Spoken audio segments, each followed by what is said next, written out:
Friends,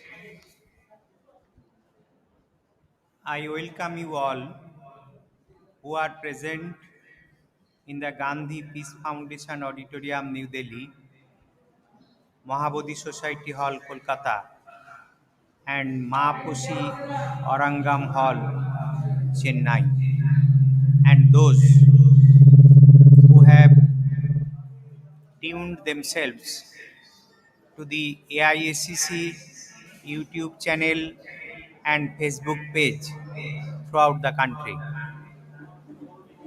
Today is the first day of the two-day conference against the disastrous National Education Policy 2020 of the BJP-led central government. It is being organized by the All India Safe Education Committee. Today is the academic session of the conference. You know that we have with us the front-ranking educationists, historians, intellectuals of the country who have taken all strengths to join with us to deliver their speeches in order to give exposure to different aspects of the NEP 2020. The speakers are Professor Irfan Habib, eminent historian, Aligarh Muslim University; Professor Sukhdev Thorat, former chairman, University Grants Commission; Professor Romila Thapar, eminent historian, Jawaharlal Nehru University; Professor A. Karunananthan, retired professor and head of the Department of History, Vivekananda Arts and Science College, Chennai; Professor Sachidanand Sinha, Professor, Center for the Study of Regional Development, School of Social Sciences, JNU; Professor Chandrasekhar Chakraborty, President, All Bengal Civic Education Committee and former Vice Chancellor of West Bengal University of Animal and Fisheries Sciences; Professor Tapodir Bhattacharjee, former Vice Chancellor, Assam University, Silchar; Professor L. Jawahar Nishan, former Vice Chancellor, JSS University, Mysore. The session will be inaugurated by Prakash N. Shah, President, AIACC, editor, Nirikshak, and leading social activist. The introductory speech will be delivered by Professor Anish Rai, General Secretary, AIACC. Since the conference is being held in online-offline combined mode, we have to close the session within a stipulated time considering data needed for listening online. I am therefore very apologetic to request you, the honorable speakers, to conclude your speeches within the time we discussed with you earlier. With these few words, let me start the academic session of the two-day conference. I now request Professor Prakash Prakash N. Shah, the President of AIACC. He is also the editor of Nirikshak and a leading social activist. I request him to inaugurate this conference. Friends, conference का होना और corona के बाद और बीच में होना अपने में एक बड़ी बात है। उससे भी अगर आगे देखें तो जिस प्रकार से तथाकथित एजुकेशन पॉलिसी को लाया जा रहा है, उसके कॉन्टेक्स्ट में सारे देश में काफी बहस चलनी चाहिए और अपनी आवाज उठानी चाहिए। इस दृष्टि से एक कॉन्फ्रेंस का आरंभ करते हुए मुझे अपने एक कर्तव्य बोध का ख्याल आता है और प्रसन्नता भी मैं महसूस करता हूँ। प्रसन्नता मैंने कहा, but more than that there is a sense of concern.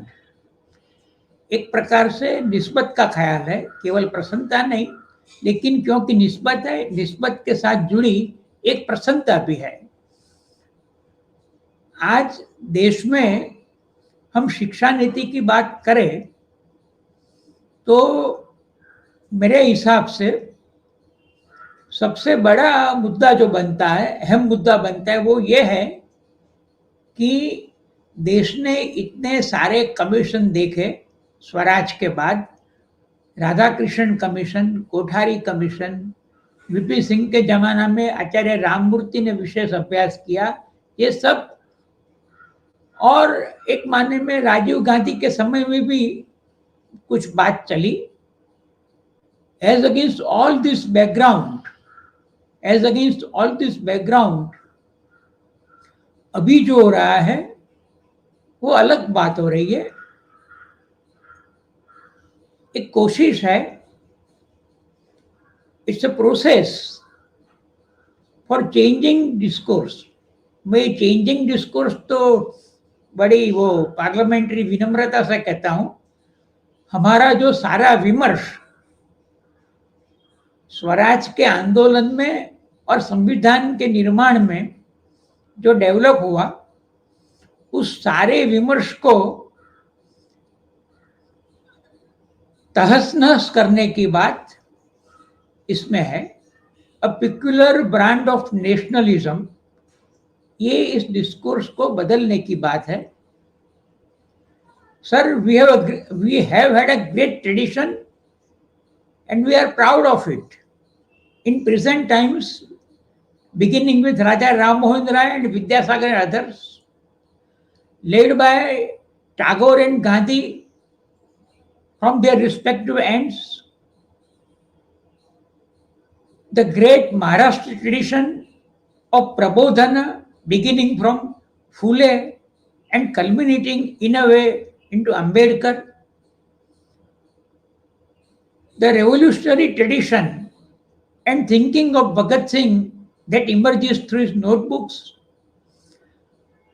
ये सब में there were of course shades of differences, but all said and done, they thought of a just India. All said and done, they thought of India with all its diversities. All said and done, they had a sort of plural approach. All said and done, all their discussion was ultimately culminating towards equality, freedom, and liberty. This is the tradition of India that emerged through the Renaissance led by Ram Mohan Rai and the freedom struggle led by our leaders. All this thinking went in the making of our constitution also. तो आज जो नई बात चली है वो एक खास प्रकार के नेशनलिज्म को एडवोकेट करने की चली है। The nationalism as emerge in India, उसमें आप शेड्स देखेंगे, नुआंसेस देखेंगे, but it was basically tilting towards secularism or सर्वधर्म समभाव, and of course it was on a non-communal basis that it emerged. That has been the gift that we are given by our freedom struggle. अब आज जो हो रहा है वो यानी वी आर अवेयर। आप देखिए, I mention Gandhi and Tagore in the same breath. अब देखिए, they had their own different emphasis, great man in their own right, Uh, Tagore criticized Gandhi, and Gandhi issued a rejoinder. But while issuing rejoinder, he appreciated and saluted Gandhi, Tagore. Gandhi appreciated and saluted Tagore as a great sentinel. I am using the words Gandhi used, a great sentinel. So, I'm many a times I'm reminded of a rather, rather revealing fact.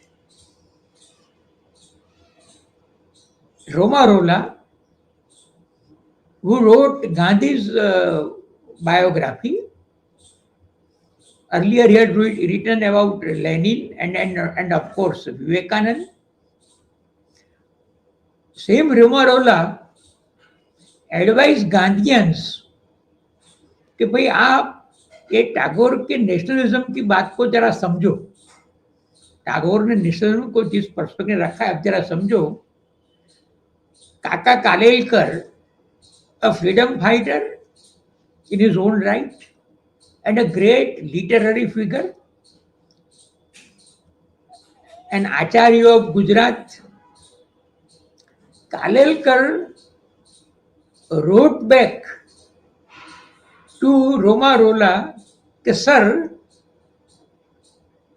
Tagore's lectures on nationalism, we have made it a textbook in Gujarat Vidyapit, Gandhi's Vidyapit. Tagore criticizing Gandhi and Gandhi's Vidyapit prescribing Tagore. आजकल तो कोई prescribe करना क्या क्या सब proscribe करना का सोचते हैं. तो ये हमारी ट्रेडिशन है और आज इस सारे विमर्श को तहस नहस करने की एक मुहिम, साजिश तो क्या कहेंगे, जो सो ओपन नाउ, तो मुहिम ही कहेंगे, साजिश तो क्या कहेंगे, बट ये चल रहा है. तो इस कॉन्टेक्स्ट में आज इरफान हबीब साहब, रोमिला जी, सुखदेव थोराट, अपने सच्चिदानंद सिन्हा जी, अपने वेस्ट बंगाल चैप्टर के अध्यक्ष महोदय और सब विद्वानों का हमारे बीच होना, ये एक सौभाग्य की बात है. और इसके लिए मैं तहे दिल से मेरा आनंद और मेरी प्रसन्नता प्रकट करते हुए इस कॉन्फ्रेंस का, उसके on the eve of that conference, ये अपने एकेडमिक सेशन का आरंभ करते हुए एक आनंद महसूस करता हूं. धन्यवाद.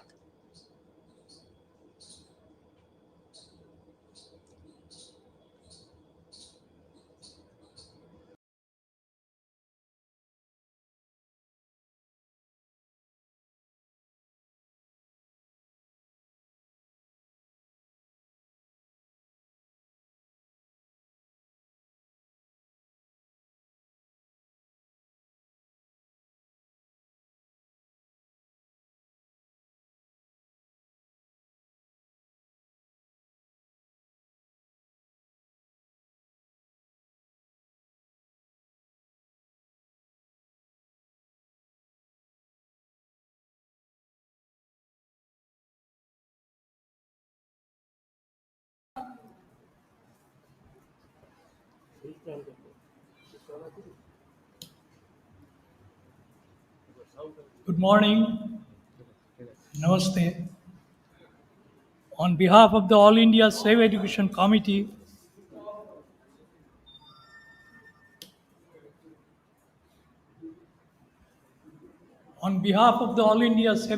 Committee, I heartily welcome the distinguished speakers, guests, and all attendees to this All India Civic Education Conference against the disastrous National Education Policy 2020. Today, the academic session, as our President said, and Professor Nashkar also indicated, will be addressed by eminent historians, educationists, and other professionals of the country. Before we have the privilege to listen to them, I would like to add a few introductory words on why we are holding this conference. We have to understand the full severity of the attacks on education, a soft target to produce a docile, pliant population for the rulers to play upon. Attacks had been mounting since independence and took a significant turn towards worse with the NP 86. But presently they have reached the severest forms with the rulers desperate to drive the last nail to the coffin. Forget about the man making, character building role of the education. Even the minimum vestiges of scientific, secular, democratic, and universal education, as conceived and to some extent attained during the nation building freedom struggle of our country, is being wiped out. Instead, in the name of so called Indian knowledge system, avowedly to bring back the ancient glory of India, the textbooks and curricula are being rewritten in a made to fit, distorted way. Particular attack has been on the history. Further, amalgamating this hype on IKS with the amalgamating with this hype on IKS, the high-tech modern skill development is meant to create bigots bereft of rationality, bereft of a unquestioning mind, with an unquestioning mind bereft of any scientific bent, any ability to face the world rationally with courage and confidence. In the human history, such mindset is found only under fascistic regimes. Bidding goodbye to the dream of the government taking up the responsibility of educating every person of the country free of cost, the NP 86 ushered in privatization and commercialization. The NEP 2020 puts public and private investments at par, advocates technology based, corporate owned, app dependent online education as the new normal, gadget run education of ECCE for the even at the earliest formative stage of children, thereupon tending to total corporatization of education, with the government washing its hands off. Rather, the government obediently follows the diktats of the fora like World Bank, WTO, GATS, or making education a global commodity. Surely these things will make decent education recede farther and farther from common students. On the other hand, writing off the cherished concept of freedom first, freedom always, with a view to keeping the rising resentment in reign and centralizing administrative powers, academic administrative autonomy of educational institutions are being carved, democratic rights of stakeholders are being snatched away from behind the cover of the slogan light but tight regulation. Strikingly, in contrast with the IKS, the NEP 2020 promotes several measures and methods like CBCS, ABC scheme, 4-year undergraduate course, vocationalization in mainstream education, multidisciplinary approach, even at school levels. Many of these, if not all, are nothing but a copy paste exercise of even failed system from countries like particularly USA. The entire system is designed for rearing a minuscule minority to obtain and make use of advanced high-tech education at high cost. Particularly shocking is the Indian brand of ECCE under the World Bank sponsored STARS project, in which Anganwadi workers, already utterly deprived, are being given the charge of this highly technical system, specialized system in government schools, thereby ruining the very foundation of school education there. Economic disparity in the society is thus being introduced into the field of education by producing marked discrimination between privileged few and the hapless majority. To counter these attacks, this All India Safe Education Committee conference is a step towards organizing people to develop powerful instruments of struggle for a sustainment to thwart implementation of the heinous and ominous NEP 2020. We hope the deliberations from distinguished speakers will illumine the course for us to follow. The AICC pledges to hold high the banner of genuine scientific, secular, democratic, and universal education, a mission it took up in 1989 and is consistently following all these years. With these words, I end my speech. Thank you. Thank you, Professor Rai. By your illuminating speech, you have set the path of the conference. Now, the turn of the eminent invited speakers. First, I request Professor Irfan Habib, eminent historian of Aligarh, and he belonged to Aligarh Muslim University. Again, I am very apologetic to say that due to constraint of time, I request Professor Habib to conclude his speech within 12 to 15 minutes. Professor Habib. Mr. Chairman, Mr. Secretary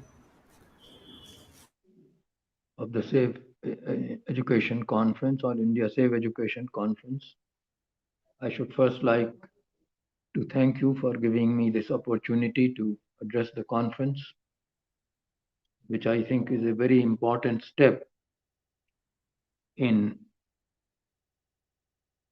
opposing the so-called national education policy, which was published last year and is now in the course of implementation. It does happen that history is one of the subjects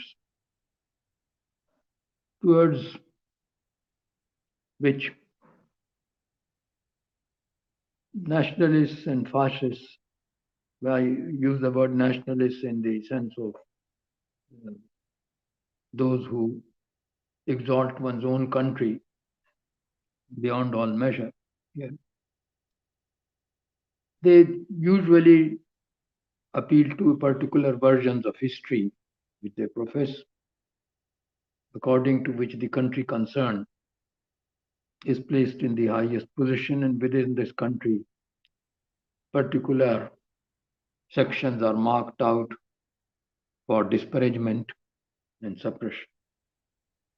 Nazi Germany was its classic example. Now, it does happen that the present regime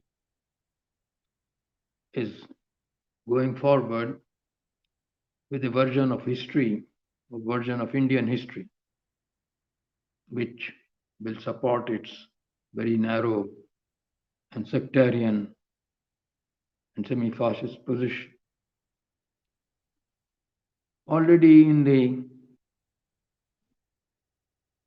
national education policy documents, reference is made to Indian knowledge system as if the knowledge in India, as developed in India, was different from knowledge elsewhere. And then, of course, the so-called emphasis on so-called patriotism to education. Now, what it means in detail has already been set out by the University Grants Commission in its syllabus for history for the BA courses. My own remarks will be based on this statement from the University Grants Commission, which actually elaborates the kind of patriotism that the National Education Policy 2020 brings to impose, one wishes to impose on India. The very first fact is the very narrow view of history that this syllabus has. History has developed far from merely a history of national deeds and political deeds and religious events. It embraces archaeology, epigraphy, genetics, and so on, methods which were not used by historians over 100 years ago or 200 years ago. And at the same time, the scope of history has expanded from the kind of history that you find in Rajatarangini or Harshacharita or medieval historians. From rulers and religious figures, now we want to know how ordinary people lived, what troubled them, what thoughts they had. We want to have details of economic history, of development of ideas and technology, and notably now women's history. All this development in historiography, in the world as well as in India, is set on one side by the UGC syllabus. We don't have any much concern for the common people. The UGC syllabus is manifestly racial because it begins with a concern to prove that Indians were the original Aryans. How does it matter? They are at the same time bringing this racial issue into India by their manifestly anti-Dravidian position in claiming the Indus civilization for the Aryans. And that claim is put forward by a simple change of nomenclature. Instead of Indus or Harappan civilization, you call it Saraswati Sindhu civilization. And Saraswati being a sacred river, of course, river goddess in the Rig Veda, is imposed on the Indus civilization. And therefore, any Dravidian connection, which two of the Dravidian characters, Indus characters, suggest, is pushed on one side. And of course, there is chronology is also dispensed with because obviously Rig Veda is later in time than the Indus civilization. Similarly, there is now confusion between myth and history. The Ramayana, the Mahabharata, the Puranas are to be the main sources of our early history. So, Indian history is to be a part of mythology, ancient mythology. Other interesting things are also notable in this syllabus. The caste system is not at all discussed in ancient India. Of course, the time is past when the caste system could be celebrated as an important social institution. Now it is to be totally ignored in ancient India and only brought into picture in the syllabus in its period, what it calls Muslim rule. So that supposedly the caste system, one would infer from it, was brought by the Muslims or under the pressure by Muslims on Indian society. Whatever be the motive, an ancient student doing ancient Indian course would hardly study the caste system under this syllabus. On the other hand, while Shudras and Chandalas and others are just pushed under the carpet, Rajputs become important that the syllabus would study the origin of the Rajputs, as if this is a very important matter to be considered in early medieval India. Now, as far as the presence of Muslims is concerned, anyone reading the syllabus will consider that this was a disaster. Most interestingly, Akbar is ruled out of the syllabus. Only his opponents, particularly Rana Pratap and Queen Durgavati and so on, are to be studied. There's particular attention to the slogan of Hindu Patpadshahi, which even the Marathas never took seriously, and that belonged to the time of Muhammad Shah, which is now pushed back and put in the time of Aurangzeb, totally unhistorically in the syllabus.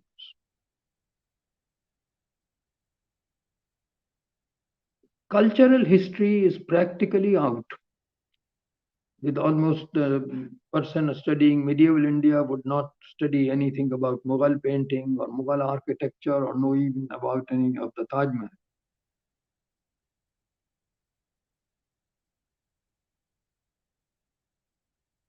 This kind of history, which is actually mythology or created history, is going to be presented to the young Indian generation in the new BA course, which is to be set forth to be established under the national education policy. I would end by saying that this is not history, but bad mythology, and totally opposed to the scientific spirit which must motivate all knowledge. I welcome, therefore, this step by this conference to stoutly oppose the national education policy and all the measures by which it is going to be implemented, one of which, quite notably, is its total misinterpretation of Indian history in the ways I have briefly set forth. Thank you very much for giving me time to address this conference. Thank you.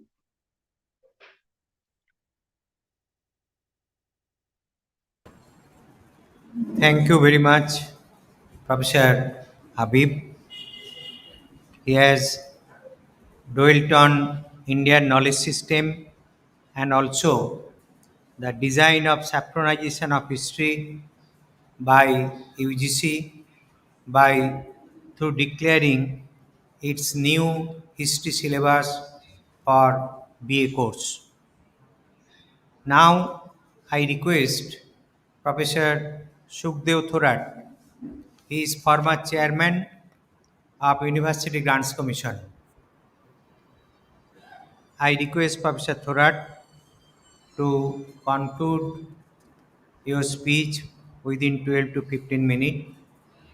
Due to constraint of time, I am also very apologetic to you to conclude your speech within that very short time. Professor Shukdev Thorat. Good morning to all of you. Thank you very much for inviting me to participate in this discussion on uh, safety education, particularly in the context of new education policy. Given the time constraint, I will come to the point of where I want to share my view about some aspect of the new education policy.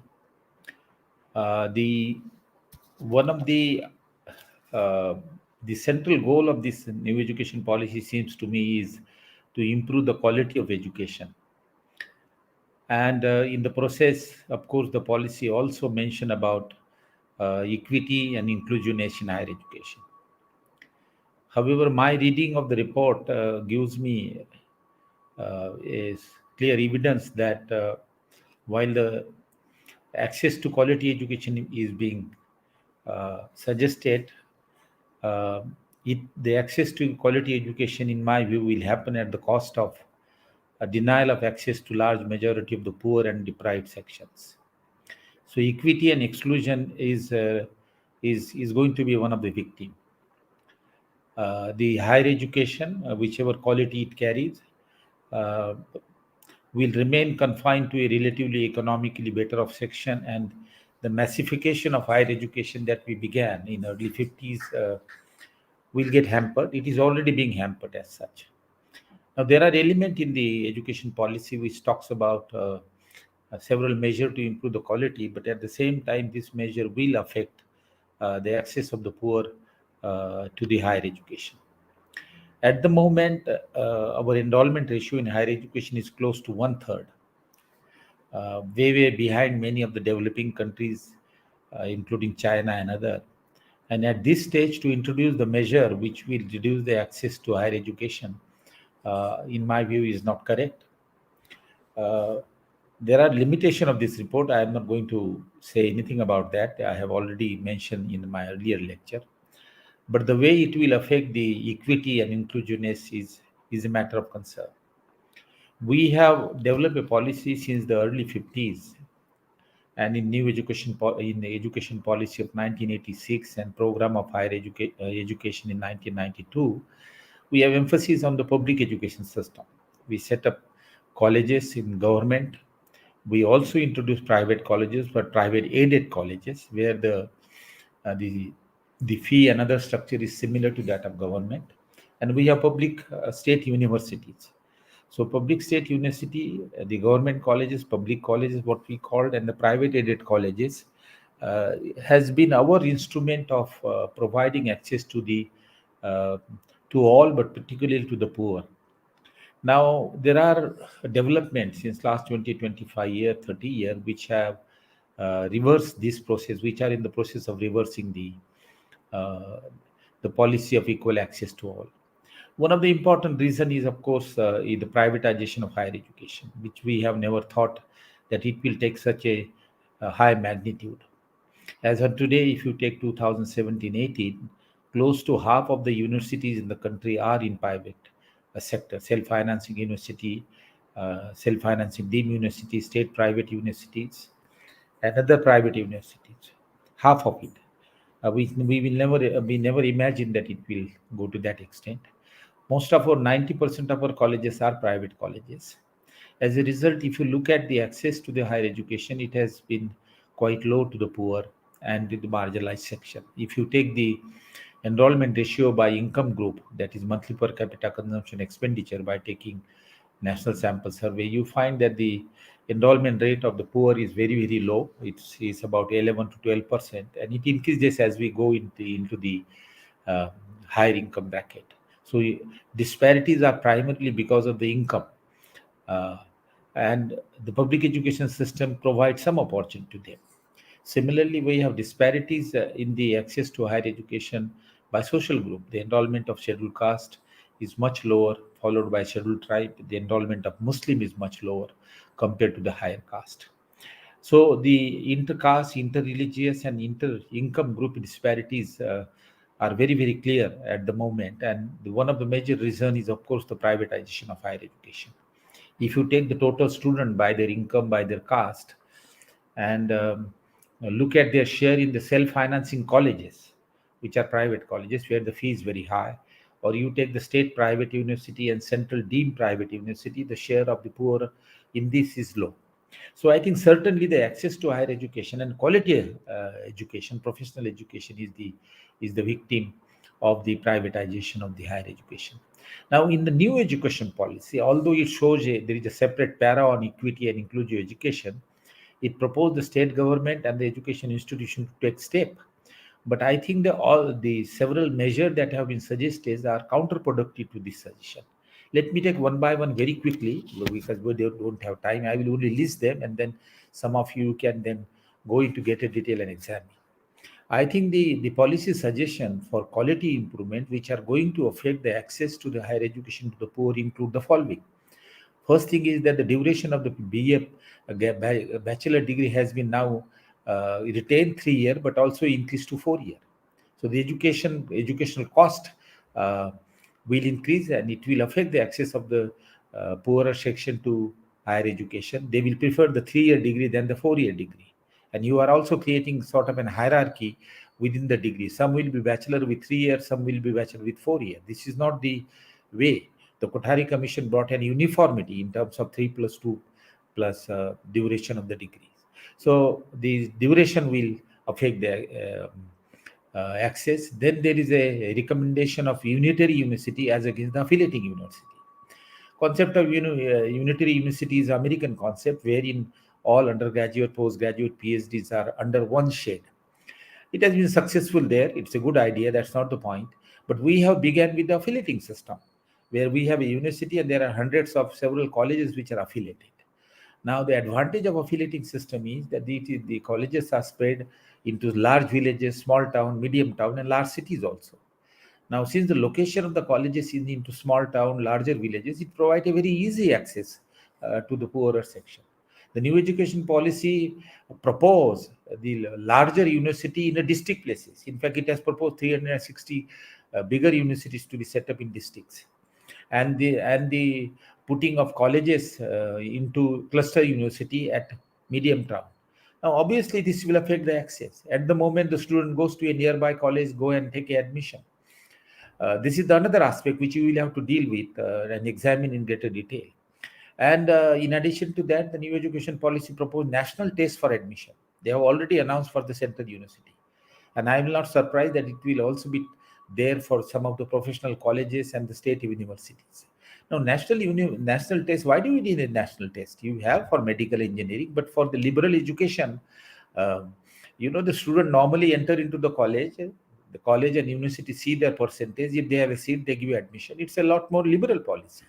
Introducing a national test will affect the access of the relatively poor section. I think Tamil Nadu report has brought out this aspect. Then the not only privatization, but we are allowing the 100 foreign university in the country. And you know that the fee structure will be such that there will be much less access to the poor. There are other ways of foreign collaboration. You can have inter-university collaboration, and you can have joint degree. You can have exchange of teacher and the curriculum. That this is also one way of benefiting from the foreign university. But to setting up 100 university is literally not only bringing competition with our domestic universities, but also affecting the access to a greater extent. Online education, the UGC's directive that the online offline will be in the ratio of 60 to 40%, 40% online education. If you look at the national sample survey data on the availability of the internet facility and computer and telephone in the rural area and among the poor, a very small proportion of them in rural area have computers and the internet facility. Irregularity of electricity supply is one of the reasons. But you cannot, the poor cannot, each of the student cannot have a smartphone.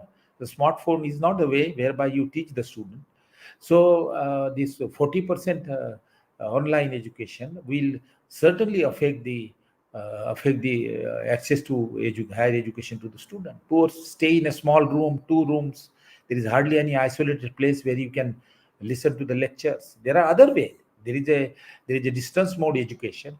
The student can go to the colleges, and there a teacher from different university or good teacher can teach, and in the college you can listen to a lecture on the through the distance mode. Why do you need this online education without having any necessary infrastructure facility? Friend, these are some of the element uh, in the new education policy which will affect the access to higher education. On privatization, the new education policy says that it will continue with the policy of non-profit universities, non-profit institution. What is the non-profit meaning of the non-profit institution? That these institutions are allowed not allowed to have profit, but they are allowed to have surplus, which is to be invested in the university itself. And we know what is surplus. Surplus is indirectly a profit. So, on privatization of higher education, also there is not much change, and privatization move is in a way encouraged. But there are several steps that I have pointed out to you. That is increasing the duration of the bachelor degree from 3 to 4 years. Then the switching over to the unitary system,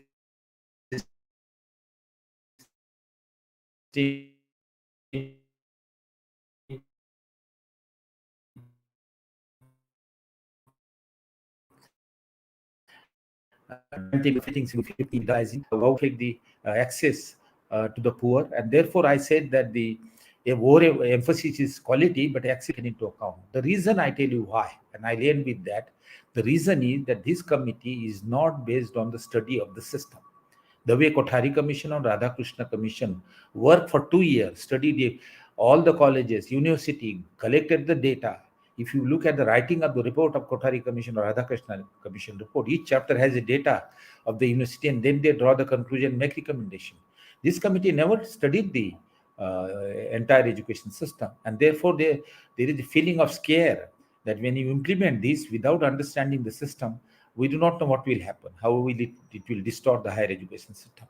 Well, these are some of the thoughts that I wanted to share you. Thank you very much for inviting me here.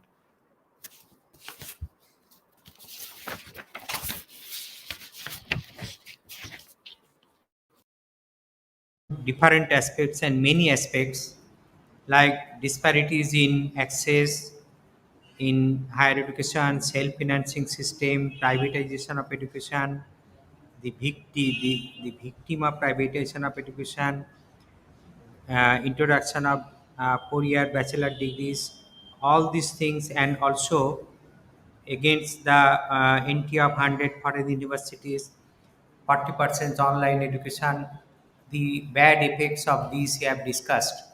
Thank you very much, Professor Thorat. Professor Thorat spoke from Pune, and earlier Professor Habib spoke from Aligarh. Now I request another very eminent historian, Professor Romila Thapar of Jawaharlal Nehru University. I request Professor Romila Thapar. Thank you very much indeed. Thank you for the invitation to address this conference. Extremely important because education, in a sense, is the lifeblood of the future. And we have to be very careful and very particular about the kind of education that we give to the generations to come. Education is a vast subject, so I would like to focus on just one aspect that has been generally neglected by most educationists, namely the role of textbooks in education. When I say that it's been neglected, let me explain that what I mean is that the true purpose of a textbook is often set aside. I would like to begin with the primary question: what is the function of a textbook in education? A textbook, according to me, has two main functions.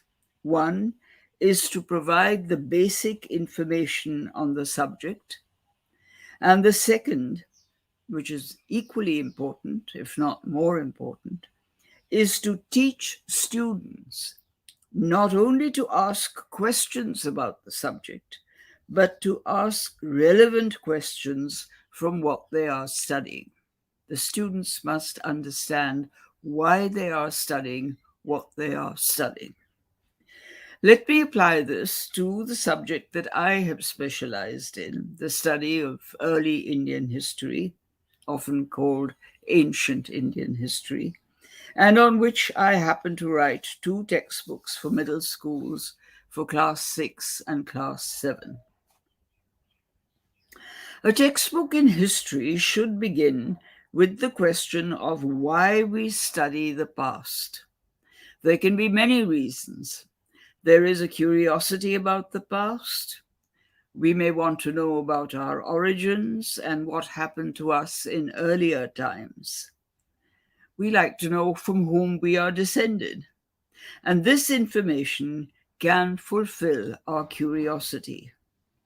However, it has to be treated very carefully because it can often be used to separate groups of people and give a higher status to some and a low status to others. This attribution of status has to be questioned. This was one of the ways in which caste came into being. And it does go back to ancient times, to the ancient period.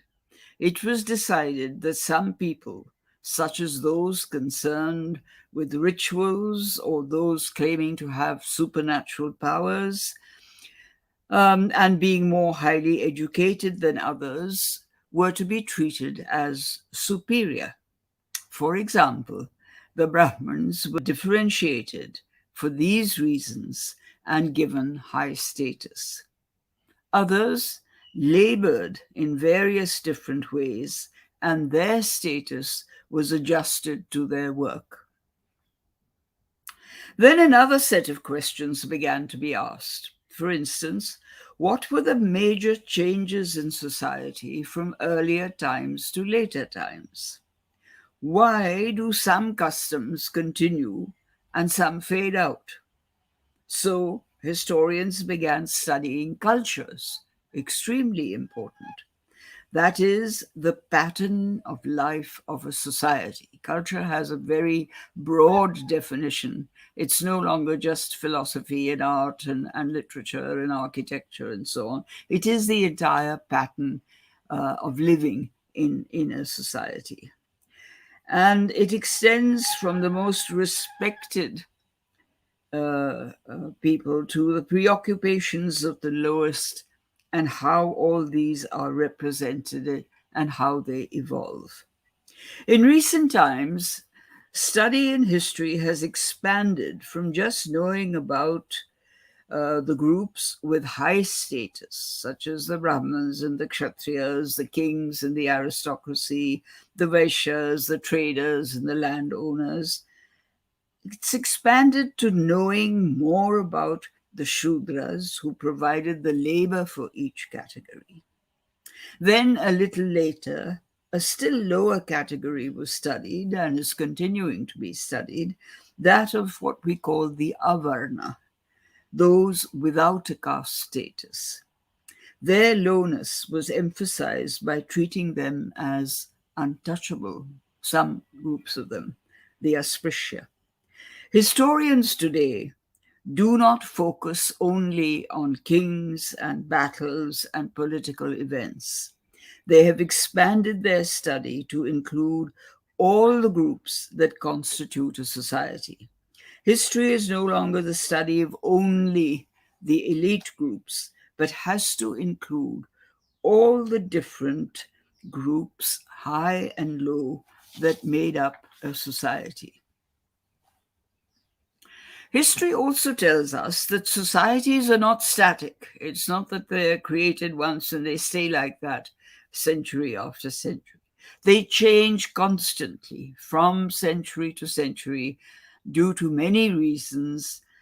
Societies change, and the change creates new historical features. So, the historian has to ask the question, what causes this change? And this becomes a fundamental question in the study of all aspects of life and patterns of living. Students have to understand that in studying history, they are also comprehending why societies have changed in the past and are therefore likely to change in the future too. Our present conditions are not permanent conditions, we can change them. Many factors are responsible for this social change. To take one example, technology plays a major role in bringing about change in society. Historically, societies began with a simple technology in everything they did, and gradually they improved the material of the technology. Initially, they used stone, but gradually discovered metals such as bronze and iron. And in this process of changing technology, they improved the technology that they were making. And all this helped in improving the conditions of life. Another basic question relates to the changes that are registered in distinguishing, for example, the culture of a village from the culture of a city. The village is a small settlement with only a few layers of social difference. The city is both more complex in its pattern of living, and its many technologies are much more sophisticated. Historians register the difference.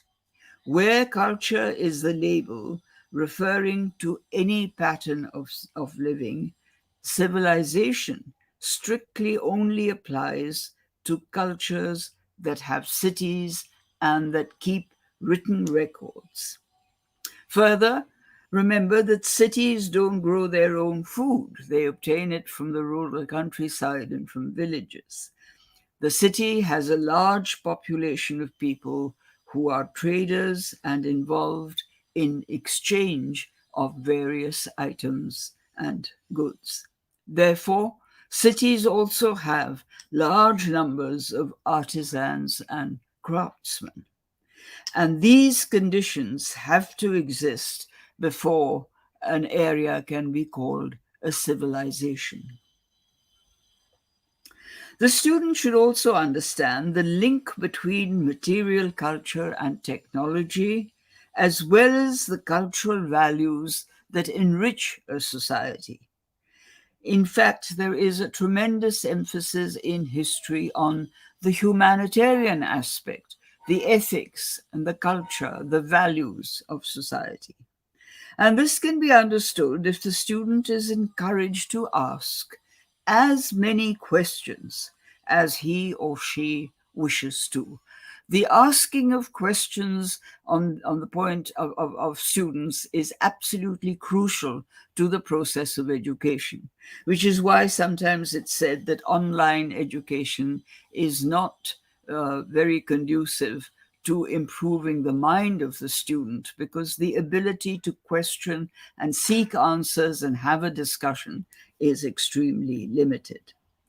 It also means that the teacher has to be competent in answering these questions. Teachers, therefore, have to be very carefully and fully trained, not only by giving them access to knowledge and information on a subject, but by making them comprehend how knowledge is used. This is crucial to producing reasonably intelligent teachers. When, in later life, many of us speak appreciatively of schooling and our years of schooling, these are invariably associated with periods when the teachers were good and we learned from good teachers. The next item of importance in a history textbook is training students to understand the meaning of what we call historical sources and how different categories of sources are used. For many centuries, societies remained unaware of writing and would remember everything orally. So the oral tradition is significant, but is different from a written tradition. It should not be treated with contempt, but one should also know what the positive and negative aspects of an oral tradition are in relation also to a written tradition. So the oral tradition is significant and should not be treated as something very casually. But as with the written tradition, it has to be tested for reliability. For the earliest periods of history, what we call ancient India, to begin with, only archaeological sources are available. And this means an emphasis on material culture, namely showing how people lived. And such societies tend to be simple in their patterns of living. But when societies become more complex, then the keeping of records becomes important. And often this coincides with the invention of writing. How do you keep records? You keep records by either remembering or by writing them down. And many scripts were invented as different societies had different ways of writing what they thought was relevant. And with all these past records, the primary questions that we ask as historians are: who is the author? What is the background of the author? What is the purpose of the record? Who is the audience? And how reliable is this record as evidence of the past?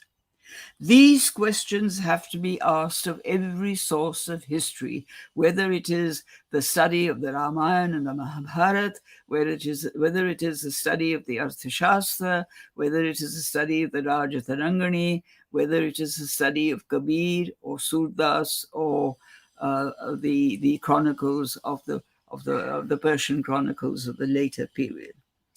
I call these the 3 A's: authorship, agenda, audience.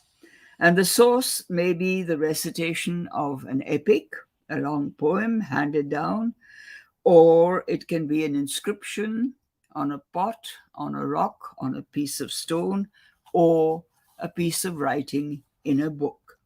Students, therefore, have to be taught why such questions are necessary and how to answer them.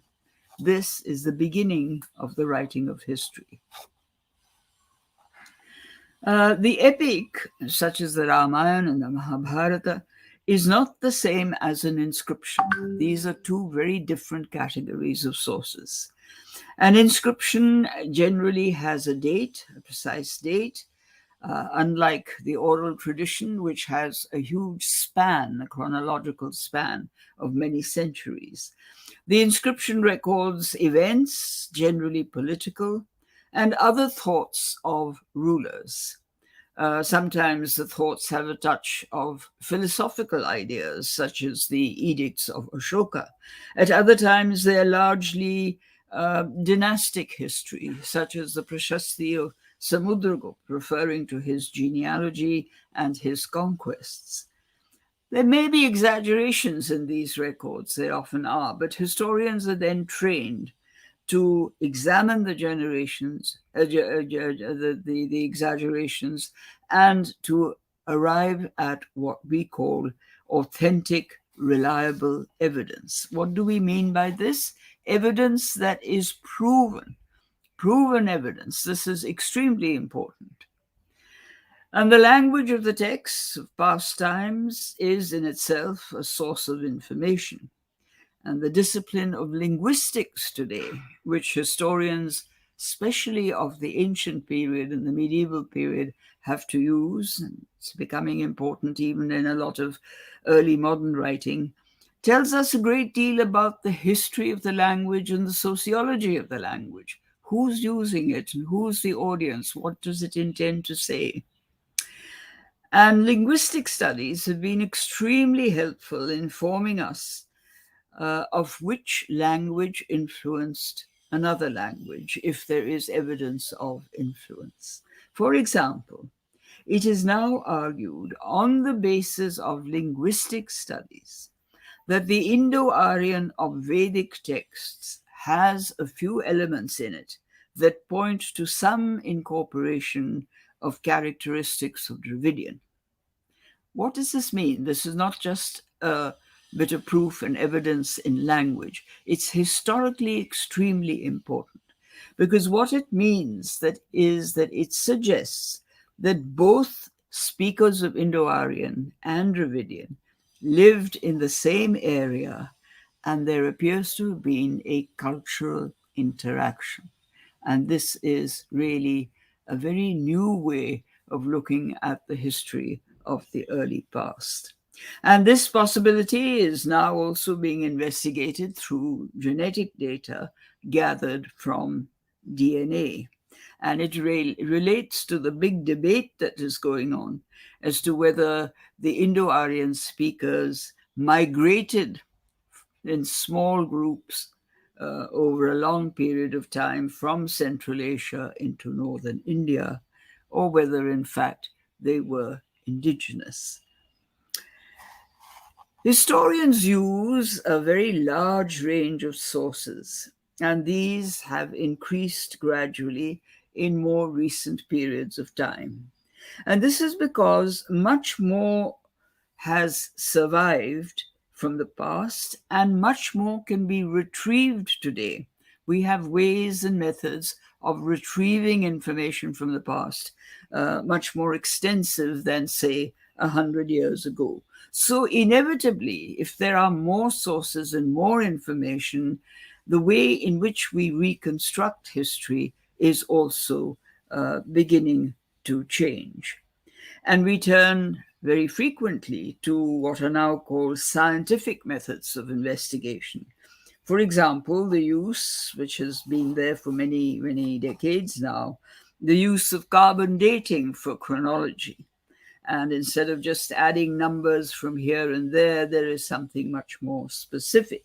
And more recently, of course, there has been this very exciting use of laser technology to discover what lies beneath the ground at many sites. The ultimate question, therefore, remains. It is linked to the first question that I asked. Why do we study history? How does history give us an understanding of the past? This is dependent on how we reconstruct the societies of the past from the evidence that we have. And I underline the word evidence, reliable, proven evidence, not the fantasies and mythologies that we may have for the past. Fantasies and mythologies are fine to encourage imaginative pictures, but if you're looking for history, your evidence has to be reliable, proven and reliable. The function of history is not just to illustrate stray incidents, but to fit events into giving us a picture of the past. However, it has to be as authentic as possible. And the method of studying history is common to all the social sciences and to a great degree to the sciences as well. It is important because it distinguishes the trained historian who bases historical study on proven evidence from the person who casually picks up information from here and there and concocts an largely imagined narrative of what might have happened.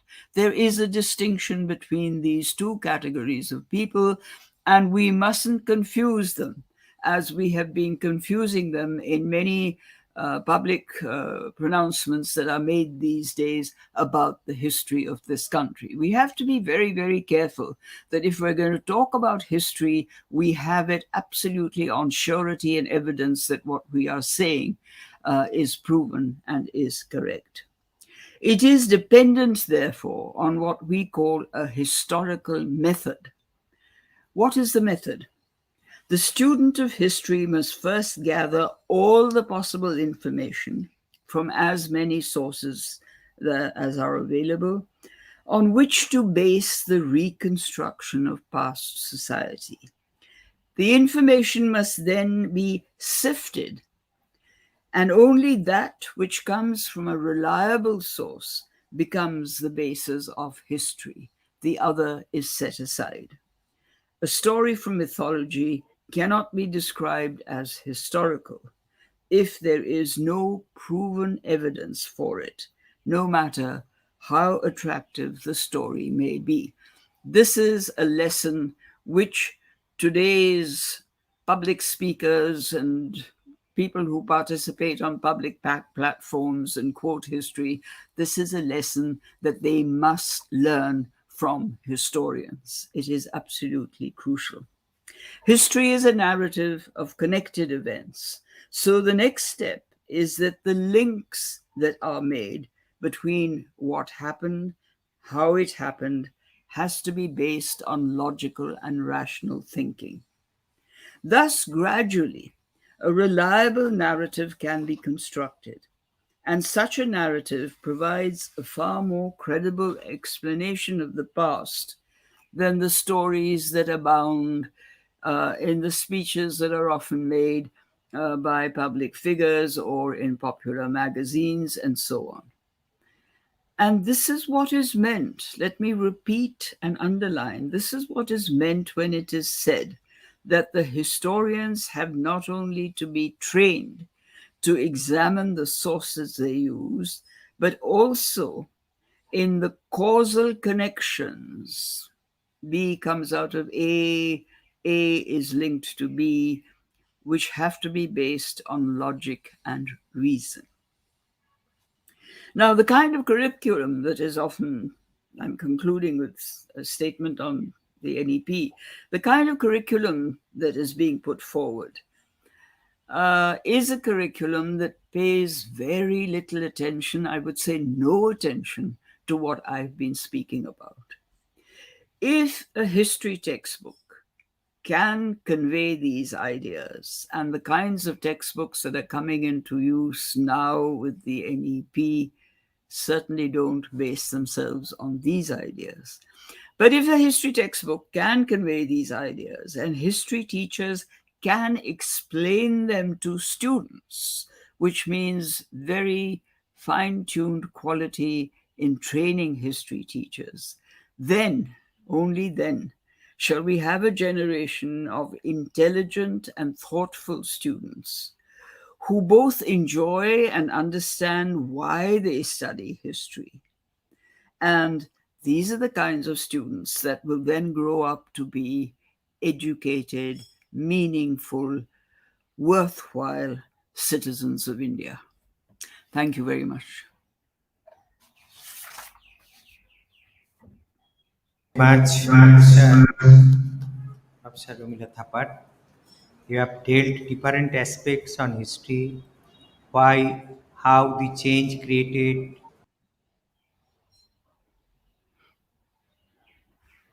comprehend how society changed earlier and how it would change in future. And you also very much emphasized on how proof and evidence and reliable source of evidence should be history should be based on that. And I think the present syllabus writers who belong to the song porivars don't know, not only know, they are completely unaware, completely ignorant of all this. So again, I thank you very much. And you have already seen that the program is going on from three auditoriums. One is in Delhi, this is in Kolkata, and another one is in Chennai. And I also now we will take over you to Chennai. And before that, I like to announce that tomorrow's session will start from 11, and the link for that tomorrow will be only online, and the link for that will be circulated after 2 p.m. today. Now I take you over to Chennai. Professor A. Korudananthan, former professor and HOD, History, Vivekananda Arts and Science College. He will speak from Chennai Auditorium. Professor Thapar spoke from Delhi. I invite Professor A. Korudananthan.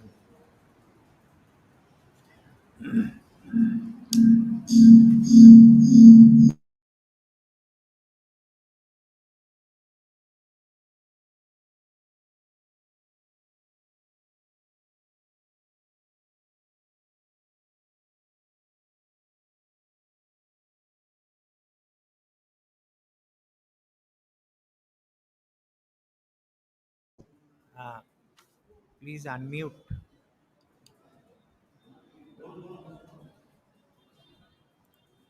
Please unmute. Professor Korudananthan, please unmute. It is muted. Professor Korudananthan, it is muted. Please unmute.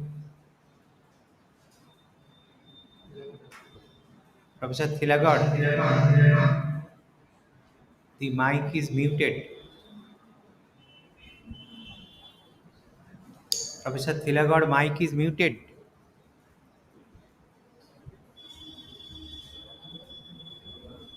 Professor Korudananthan, please unmute.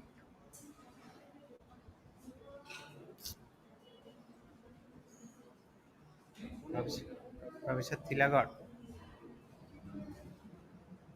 Professor Thilagod, take care of it.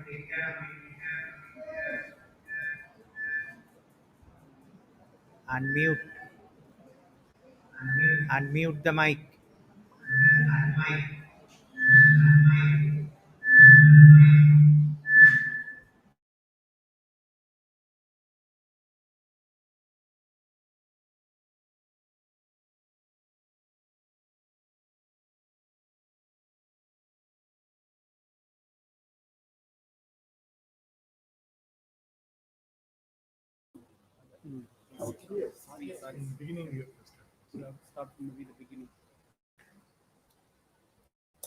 So in a democratic country,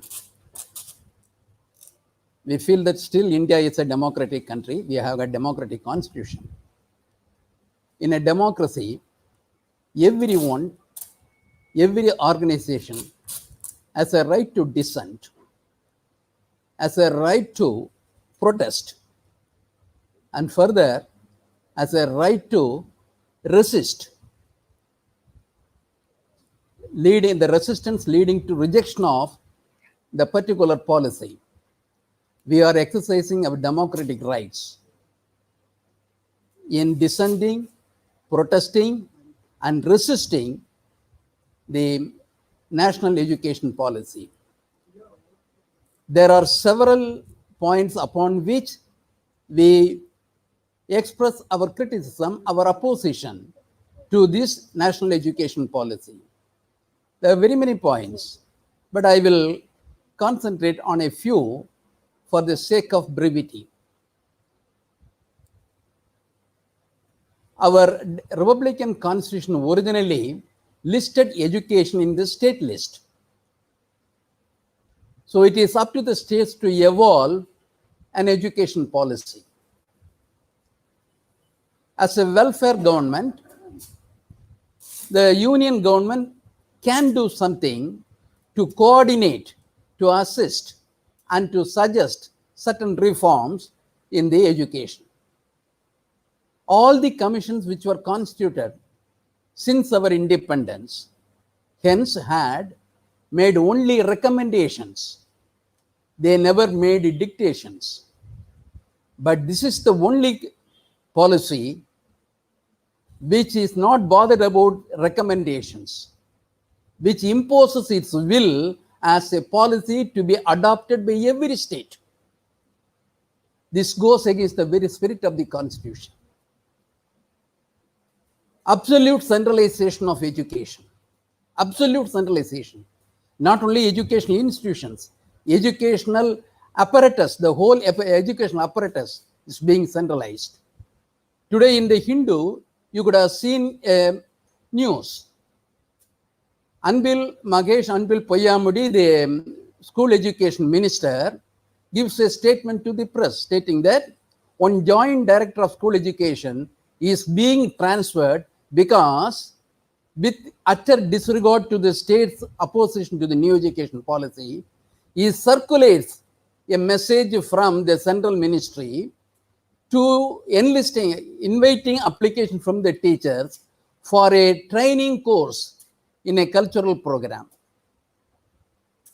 The central government or union government can now directly invite state teachers, the teachers who were funded by the state government, to get trained themselves in a particular cultural program. This is one thing. Though, hence, it goes against the constitutional federalism. And then it goes against the cultural pluralism. The entire national education policy is meant to corporatize the education and to communalize the education. Corporatization, communalizations are the two aspects of the new education policy. Under the new scheme, education becomes expensive, and education is controlled by the center, union government. The state education departments are expected to be auxiliary bodies of the union government. This is a very dangerous trend. It goes against the pluralism, cultural pluralism, linguistic pluralism of the Indian setup. They are emphasizing more on quality and cultural understanding of India. In their way, they are dictating to all the states what is to be considered as Indian culture. There is no scope for the culture, the acceptance of cultures of the regions, of the languages, of the religions. They try to make everything subordinated to the Sanskrit-oriented, the Brahminical culture. And they describe this as accepting the pluralism of India. Pluralism is based on equality. Equality cannot be confined to equality among individuals. Equality goes beyond that. Equality among societies, equality among states, equality among religions. So the equality is to be extended to various fields. Here, that equality is subverted by this new education policy. As the distinguished historians Irfan Habib and Romila Thapar had already given detailed description of what they are doing in the Indian history. Now even the syllabus is dictated by the central government. What to be taught in the classrooms are decided by the bureaucrats. Absolute centralization leads to absolute bureaucratization of education system. There is no room for the educators, the scholars, the teachers to have an effective role in the policy making. They are made instruments. They had no say in the institutions. The universities lose their autonomy. They can no longer decide the curriculum. They can no longer decide the syllabus. They are all decided by a bureaucratic body, UGC now. So if they can do the syllabus making and curriculum making, what is the use of, what is the relevance of the state universities, state education departments? Is it granting autonomy or usurping the state's rights by the bureaucrats of the central agencies? So on this count, I feel that we have to be very vociferous in protesting and resisting and even rejecting the national education policy. Today, this day, and this time, the governor of Tamil Nadu, as chancellor of universities of Tamil Nadu, is convening a meeting of the vice chancellors. What is his role? How can he convene a meeting of the vice chancellors? The chancellor's role or the governor's role is a de jure role, ornamentation. They are not de facto authorities, they are de jure authorities. As the President of India is to be considered, the President of India is a de jure authority. He cannot dictate anything to the central ministers, central ministries. He cannot call individual secretaries of the departments for consultation or for clarification. Can the President of India, Govind, call for a meeting of the statements from them?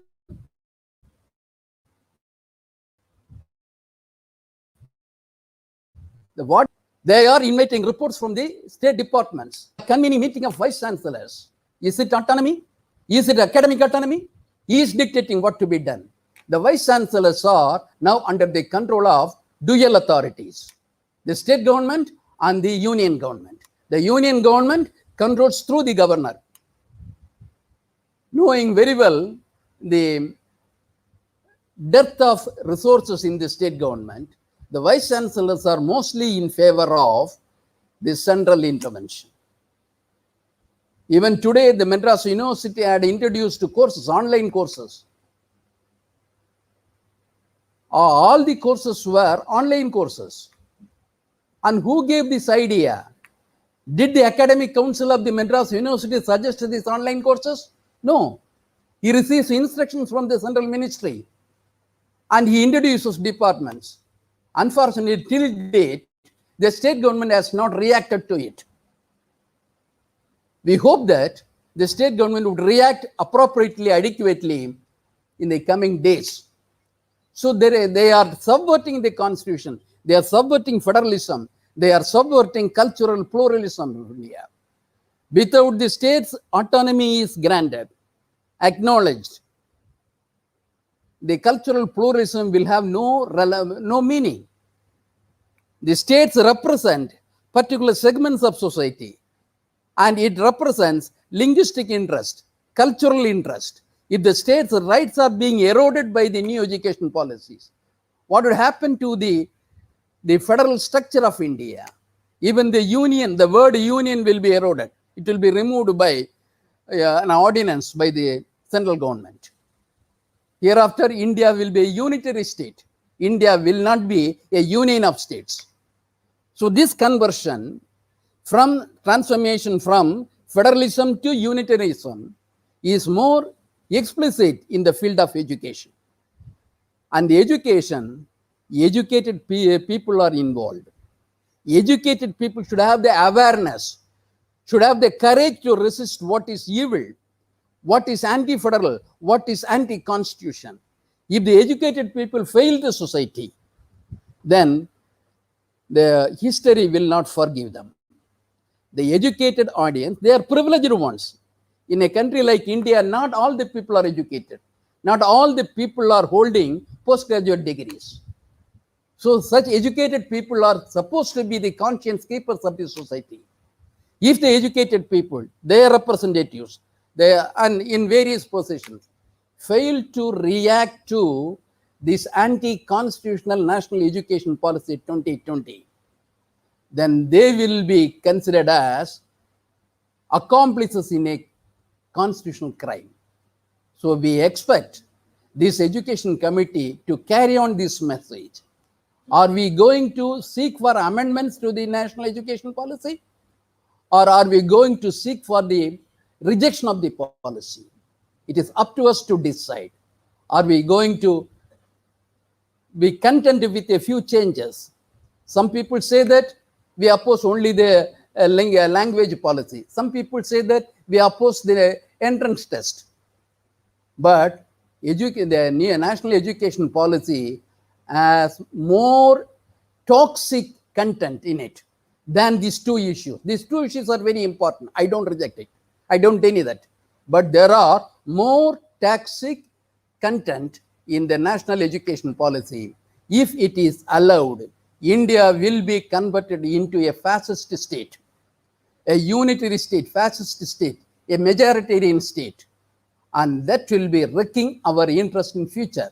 So this resistance to national education policy in an organized way by this committee is not mere on an educational issue. It is a national issue. It is a federal issue. It is a secular issue. It is a democratic issue. So in order to save the state, save the democratic, secular, federal content of the state, we'll have to rise up and see that this disastrous policy is rejected once for all. Thank you for the opportunity. Professor Korodhananthan, you are very right that by centralization, corporatization, and communalization of education, and and making everything subordinate to Sanskrit dominated Brahmanical culture, there will be a fascist, this state will become a fascistic state. So this education policy should be rejected completely. Okay, thank you. Now I will invite Professor Sachidanand Sinha. He is Professor, Center for the Study of Regional Development, School of Social Sciences, Jawaharlal Nehru University, and he will address from JNU. I request Professor Sachidanand Sinha. Thank you very much. My apologies for not making it to the venue of this campaign today, which has started, which has been going on for a fairly long period of time. Because of some illness in my family, I'll have to be next to the person. So my apologies to all the listeners. Various speakers, and I have not been in a position to follow the presentations since morning. So please forgive me if I tend to repeat some of those things. But, whatever little that I could gather, I think, the presentations have really touched upon various dimensions of the new education policy. And सो मेरे ख्याल से अब मैं हिंदी में बोलूँगा, क्योंकि मुझे यही कहा गया था आयोजकों की तरफ से कि मैं अपनी बात हिंदी में रखूं। तो बिना अधिक समय लिए हुए मैं आपका ध्यान कुछ चुनिंदा मुद्दों पे आकर्षित करूंगा, जो न्यू एजुकेशन पॉलिसी का बहुत ही जो मेरे ख्याल से जो समाज के और हमारे इंडिपेंडेंस के जो एम्बिशंस थे, उनके जो ऑब्जेक्टिव्स थे, जो ये उसमें माना गया था कि शिक्षा के प्रसार के साथ साथ हम हिंदुस्तान में जो एक स्ट्रक्चरल डेफिशिएंसी है, इनइक्वालिटी है, उसको हम बहुत हद तक एड्रेस कर पाएंगे, उस बहुत हद तक हम वहाँ पहुँच पाएंगे। और उस दिशा में हमारे पिछले कुछ सालों से, वर्षों से जो भी आयोजन हुए हैं, उसमें कमियां रही हैं। लेकिन उसके साथ ही साथ ये कहते हुए मुझे इसमें कोई दो राय नहीं है कि हम कहाँ थे और हम आज कहाँ पहुँचे हैं। और ख़ास करके हमारे जैसे समाज में, जहाँ पे हर स्तर पे कहीं ना कहीं रुकावटें होती हैं, आप अपने स्थिति को बदलने की कोशिश करें तो उसके रास्ते में बहुत सारी रुकावटें हैं, जो कि हमारे इस स्तरीय सोसाइटी में, समाज में, लोकल समाज में हर लेवल पे देखने को मिलता है।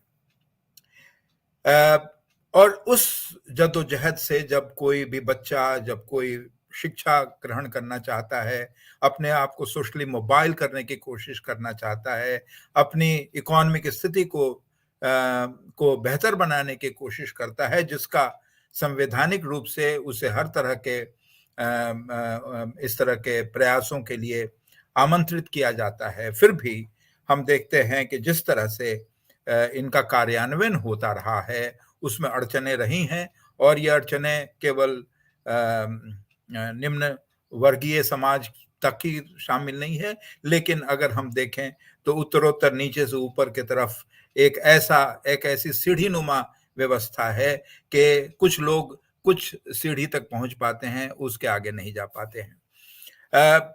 इस जो नई शिक्षा नीति है, और मुझे चूंकि 10 मिनट का समय है तो मैं इसमें अपनी बात को कहने की कोशिश करूंगा, ये मेरे ख्याल से ये समाज विरोधी ही नहीं है। ये विकास का जो भी मॉडल आप तैयार करें उसमें आपको मिलेगा कि जब तक हम एजुकेशन को इंक्लूसिव नहीं बनाएंगे तब तक शायद इसमें कोई बदलाव की संभावना नहीं है। ये ऐसा क्यों है कि ये एजुकेशन पॉलिसी स्कूल से लेके हायर एजुकेशन तक की जो पूरी की पूरी ये जो निजामी व्यवस्था है, इसमें ये कहना क्या चाहता है, बोलता क्या है, और इसके पीछे की मंशा उसकी क्या है, इस बात को समझना हमारे लिए बहुत जरूरी है। आप टेक्स्ट को पढ़ेंगे, आपको लगेगा कि भाई हम तो शायद हम विक्रमशिला और तक्षशिला जैसे विश्वविद्यालय की स्थापना कर रहे हैं, शायद हम पता नहीं किस समाज की बात कर रहे हैं। और हम ऐसा कहते समय हम ये सोचने पे मजबूर हो जाते हैं, और हमको मजबूर किया जाता है जिस तरह का आयोजन इसमें और जिस तरह के जो टेक्सचुअल कंटेंट है उससे जो हमको मिलता है कि साहब ये तो अभी हमने बहुत प्रसार कर लिया, बहुत विकास कर लिया, लेकिन उसमें जो है गुणवत्ता की कमी है। गुणवत्ता का मामला जो है वो जिस तरह से यह शिक्षा नीति हमारे सामने लाने की कोशिश कर रही है, हम सभी महसूस करते हैं कि गुणवत्ता जो है वो बहुत सारे कारणों से संपादित होती है, और गुणवत्ता एजुकेशन में यानी कि एजुकेशनल क्वालिटी में केवल गुणवत्ता इसलिए नहीं है और उसकी कमी इसलिए है क्योंकि हमारे सामने बहुत सारे स्कूल और कॉलेजेस खुल गए हैं, और जिसमें उन लोगों को उन तमाम सारे समाज के अलग अलग विभिन्न वर्गों को उसमें हिस्सेदारी करने का मौका मिलता है। तो सबसे पहला, जिसलिए मैंने कहा इसको डी स्कूलिंग सोसाइटी, हालांकि ये शब्द मैंने एक बहुत ही 60s 70s के बहुत ही व्यापक थिंकर के सौजन्य से लिया है, लेकिन मैं इसको डी स्कूलिंग सोसाइटी इसलिए कर रहा हूं क्योंकि ये शिक्षा नीति दो तरह के कार्य करने पे आमादा है। नंबर एक कि वो शुरू से ही इस तरह का कंट्रोल बनाना चाहता है ताकि आप उत्तरोत्तर आपका बच्चा जो है वो तीसरी, पांचवी, सातवीं से या तो बाहर हो जाए, या अगर बाहर नहीं हो पाएगा तो उसको ओपन स्कूल या इस तरह के माध्यम से, यानी कि फेस टू फेस जो मेन स्ट्रीम एजुकेशन है, और उसमें जिस तरह की बात ये करने की कोशिश कर रहे हैं उसमें शायद उसको जगह नहीं मिलेगी। यानी कि कुछ लोगों के बच्चे जो कि परंपरागत रूप से एक प्रॉपर्टीड क्लास हैं, उनको ये मौका मिलेगा, उनको बच्चों को मौका मिलेगा। यानी कि जो अभी हमने जो कुछ भी हासिल किया है, समानता की ओर जो भी हमारे कदम बढ़े हैं, चाहे आधे कदम चाहे पूरे कदम, लेकिन उसमें एक फिर से कमजोरी आने वाली है। और वो आप देख सकते हैं हायर एजुकेशन के भी फ्रेमवर्क में, आप देख सकते हैं आज के जमाने में किस तरह से हम इस पूरे निजाम को संपादित कर रहे हैं। यहाँ पे एक एग्जामिनेशन, वहां पे एक एग्जामिनेशन, मतलब हर लेवल पे केवल एग्जामिनेशन हो रहे हैं, पढ़ाई की कहाँ बात हो रही है, और इसका गुणवत्ता से क्या संबंध है। ये जरा सा सबसे पहली बात कि गुणवत्ता के इस पूरे डॉक्यूमेंट में जो न्यू एजुकेशन पॉलिसी है उसमें गुणवत्ता के नाम पे केवल एम्प्टी वर्ड्स, हॉलो वर्ड्स की बात हुई है और उसमें कहीं कोई सब्सटैंटिव एफर्ट नहीं दिखता। इसी से मुझे पता चलता है, और ये मेरा अपना व्यक्तिगत समझ है, और शिक्षा के क्षेत्र में जो भी मैंने काम किए हैं उससे मैं ये समझता हूं कि ये एक बहुत ही रिएक्शनरी और प्रतिकूलात्मक एक दस्तावेज है जो बच्चों को, समाज के विभिन्न वर्गों को के बच्चों को आगे नहीं बढ़ने देगा। इसका स्ट्रक्चर ही इस तरह से है कि ये कभी इंक्लूसिव हो ही नहीं सकता। ये एक्सक्लूजनरी पॉलिसी है, ये सेग्रीगेशन की पॉलिसी है। अभी हम देख सकते हैं कि कैसे सेग्रीगेशन हमारे समाज में है, कौन सरकारी विद्यालयों में जाता है और कौन गैर सरकारी विद्यालयों में जाता है। अभी आपने सुना होगा, और मेरे ख्याल से इसकी रूपरेखा पिछले 5 साल से चल रही है। अलग अलग स्टेट्स में हमारे बाकी सारे मित्रों ने फेडरलिज्म की बात की। फेडरलिज्म के परिप्रेक्ष्य में एजुकेशन जो है वो प्राइमरली स्टेट सब्जेक्ट है और ज्यादा से ज्यादा खर्च भी स्टेट गवर्नमेंट्स करते हैं। लेकिन अब इस नए निजाम में उनकी भी स्वतंत्रता, उनका वो फेडरल इंडिपेंडेंस किस हद तक कायम रह पाएगा, वो आप अगर गौर से पूरे 500 पन्ने के उनके ड्राफ्ट पॉलिसी को ना भी पढ़ें तो कम से कम 66 पन्नों की उस पॉलिसी को गहराई से देखें। और मैं समझता हूं कि ये ऐसी पॉलिसी है, इससे ज्यादा रिएक्शनरी पॉलिसी हिंदुस्तान में कभी भी नहीं सोची गई। और ये बिल्कुल खुलेआम तौर से कहा जा रहा है कि आपको पढ़ने की जो जरूरत नहीं है, आपको वैचारिक चिंतन की जरूरत नहीं है, आप केवल एक ट्रेन्ड स्किल्ड मैन पावर के तौर पे बिना सोचे समझे, आपको सोचने की जरूरत नहीं है, आपको तर्क की जरूरत नहीं है, आपको केवल एक रोबोट चाहिए। और ये जो न्यू लिबरल निजाम है जो पूरे विश्व में फैला हुआ है, और आप देख सकते हैं कि जो वर्ल्ड बैंक की जो एजुकेशन पॉलिसी है ये बिल्कुल उसको मानते हुए, इसमें केवल एक एडिशन ये हुआ है कि इसने एक ब्राह्मणिज्म, जो ब्राह्मणिकल आइडियोलॉजी है, जो एक्सक्लूजनरी आइडियोलॉजी है, उसको बहुत ही जोर शोर से और बहुत ही एक ऐसे तरीके से कहा जा रहा है जो कि जिस तरीके में मेरे ख्याल से हमारा समाज जो है वो बिल्कुल इसमें परांगत उसको है कि जो कहता है वो करता नहीं है, और जो करता है वो लिखता नहीं है। जो लिखता है उसका मतलब कुछ और निकलता है, लेकिन करता कुछ और है। तो यानी कि ये जो पूरा का पूरा जो आयोजन है एजुकेशन का, उसमें आप देख सकते हैं कि कैसे बहुत सारे स्टेट्स के अंदर, राजस्थान में, गुजरात में, मध्य प्रदेश में, झारखंड में कितने सारे स्कूलों को बंद किया गया जा रहा है। वो इसलिए किया जा रहा है क्योंकि वो कहते हैं अनइकोनॉमिक है, उनको सरकार जो है ना उनका खर्चा वहन नहीं कर सकती है। मध्य प्रदेश में अखबारी स्रोतों से मुझे पता है कि करीबन 1,15,000 हाई स्कूल है, जो भी जितने भी स्कूल्स हैं उसमें से केवल 15,000 स्कूल बचेंगे सरकारी क्षेत्र में, बाकी सबको जो है वो बंद कर दिया जाएगा या प्राइवेटाइजेशन के हाथ में, प्राइवेट सेक्टर के हाथ में दे दिया जाएगा। So it is not simply a question of private education, it's a question, ये एक तरह का ऐसा सवाल है जो कि उसके साथ ही साथ वो जो प्रॉपर्टी है, वो जो स्कूल की जो प्रॉपर्टी है, जो लैंड की प्रॉपर्टी है, पूरा जो इंफ्रास्ट्रक्चर है, जैसा कि आप देख रहे हैं जो भी हमने सरकारी क्षेत्र में जो भी इंफ्रास्ट्रक्चर तैयार किया है तो उसी को हम बेच रहे हैं। और ये उसी तरह की व्यवस्था है जिसमें सरकार जो है, इसको हम नहीं कह सकते कि अब ये वेलफेयर स्टेट है, ये बिल्कुल कैपिटलिस्ट स्टेट है। ये कैपिटलिज्म के हर कदम पे उनके साथ है।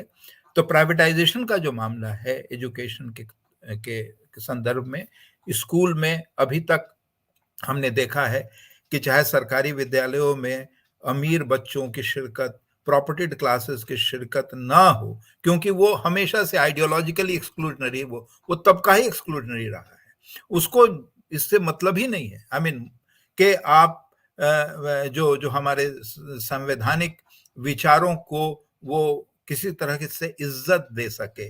आज तो निजाम भी उसी तरह का है जो कि हमारे संवैधानिक विचारों के नाम पे वो एक्सक्लूजन कर रहा है। और ये प्राइवेटाइजेशन एजुकेशन के जो क्षेत्र में होने वाला है और जो चल रहा है, ऑलरेडी चल रहा है, और ये तो क्रिया तभी शुरू हो गया था, उसके पहले शुरू हो गया था जब 2020 में हमने इसको नए एजुकेशन पॉलिसी को हमारी सरकार ने एक्सेप्ट किया था, और वो भी पैंडेमिक के समय में एक्सेप्ट किया था, जिसमें कहीं कोई विमर्श ना हो सके, कहीं कोई प्रतिरोध ना हो सके, कहीं कोई इस पे ज्यादा बातें ना हो सके।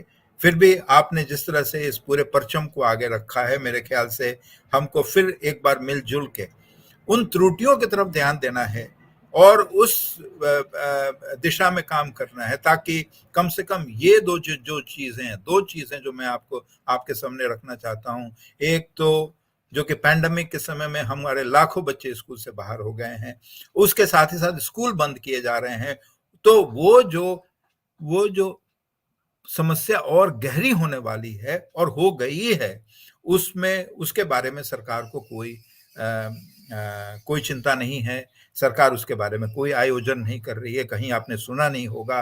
वो इस चक्कर में है कि स्कूलों को बंद किया जाए और कैसे कैसे कुछ लोगों के लिए क्वालिटी एजुकेशन का आयोजन किया जाए, चाहे वो ग्रुप ऑफ इंस्टीट्यूशन को इंटीग्रेट करके किया जाए या किसी तरह की दूसरी व्यवस्था करके किया जाए। मेरे ख्याल से खास करके जनजातीय इलाकों में, छोटे गांवों में, जो दूर दराज के इलाके हैं, जो हिली एरियाज हैं, उसमें एक बहुत बड़ा चैलेंज आने वाला है। और यही वो ज्यादातर इलाके रहे हैं ट्रेडिशनली जहाँ पे साक्षरता की भी कमी है, जहाँ पे विलेज में लोगों का एजुकेशन में पार्टिसिपेशन भी कमजोर है। शहरों की बात मैं नहीं कह रहा हूँ, शहरों में तो ऑलरेडी प्राइवेटाइजेशन एक बड़े पैमाने पे हो चुका है, लेकिन उसमें भी शायद बदलाव की जरूरत है। एक जो उम्मीद की किरण हमें नजर आ रही है वो ये है कि पैंडेमिक के दौरान काफी सारे बच्चों और पेरेंट्स जिनकी आमदनी का स्रोत खत्म हो गया था, वो फिर से सरकारी विद्यालयों की तरफ वापस आ रहे हैं। लेकिन जब सरकारी विद्यालय ही नहीं रहेंगे तो फिर वो कहाँ जाएंगे? तो finally what you are likely to have is a situation where we could be saying okay, we are against child labor। हमको मालूम है कि चाइल्ड लेबर पे जितनी भी हम बात कर लें, लेकिन हम जानते हैं कि चाइल्ड लेबर की जरूरत है। चाइल्ड लेबर पे अभी भी सरकार चाहे कुछ भी कहे, लेकिन चाइल्ड लेबर हो रहा है। जरूरत तो मैं नहीं कह सकता कि है कि नहीं है, लेकिन चाइल्ड लेबर चल रहा है। तो बच्चे स्कूल जाएंगे और नहीं जाएंगे तो वो फिर खेत में मजदूरी करेंगे या कहीं और मजदूरी करेंगे, और वो चीप लेबर का स्रोत बनेंगे, ताकि कैपिटलिस्ट को वही काम कम दाम पे करवाने से ज्यादा मुनाफा हो सके। The international capital is in a great hurry. वो इंतजार नहीं करना चाहता और वो बिल्कुल प्रेशर डाले हुए है। ये एक बहुत बड़ी चुनौती हम सबों के सामने है, चाहे वो हायर एजुकेशन का मामला हो, चाहे वो स्कूल एजुकेशन का मामला हो। मेरा ज्यादातर संबंध स्कूली एजुकेशन से है, और मैं ये बिल्कुल आपको डेटा के आधार पे कह सकता हूं कि आने वाले दिनों में एक बहुत बड़ा तबका स्कूलों से बाहर होगा, फेस टू फेस एजुकेशन से बाहर होगा, और इसलिए सरकार की इस मंशा को हमें रोकने की जरूरत है। स्कूलों को बंद करने से हमको रोकने की जरूरत है। रैशनलाइजेशन के नाम पे और क्वालिटी के नाम पे जो किया जा रहा है, ये दोनों दो अलग अलग चीजें हैं। अगर हमको क्वालिटी एजुकेशन की बात करनी है तो बताए सरकार, बताए ये दस्तावेज कि यहाँ पे क्वालिटी के बारे में उसने कौन कौन से कदम उठाए हैं और किस तरह के कदम उठाने जा रही हैं। तो मेरे ख्याल से इन्हीं थोड़े शब्दों के साथ मैं अपनी बात को ही खत्म करूंगा, और मैं आप सबों का से फिर से माफी मांगना चाहूंगा कि मैं इस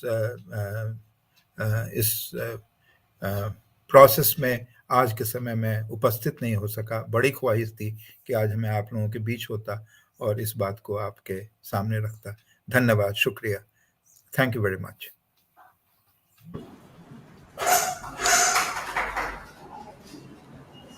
Thank you very much, Professor Suchidananda Sinha. We have seen in the introduction of the policy that there are so many high-sounding words to befool and misguide the people. And if we read in between the lines, we can find actually what are there. And you have rightly commented that what they say, they don't do, and what they do, they don't say. And it is a completely reactionary document, not inclusive but completely exclusionary policy. So thank you very much again. Then I will invite Professor Chandrasekhar Chakraborty. He is President of All Bengal Civ Education Committee. He is former Vice Chancellor of West Bengal University of Animal and Fisheries Sciences. I request Professor Chakraborty.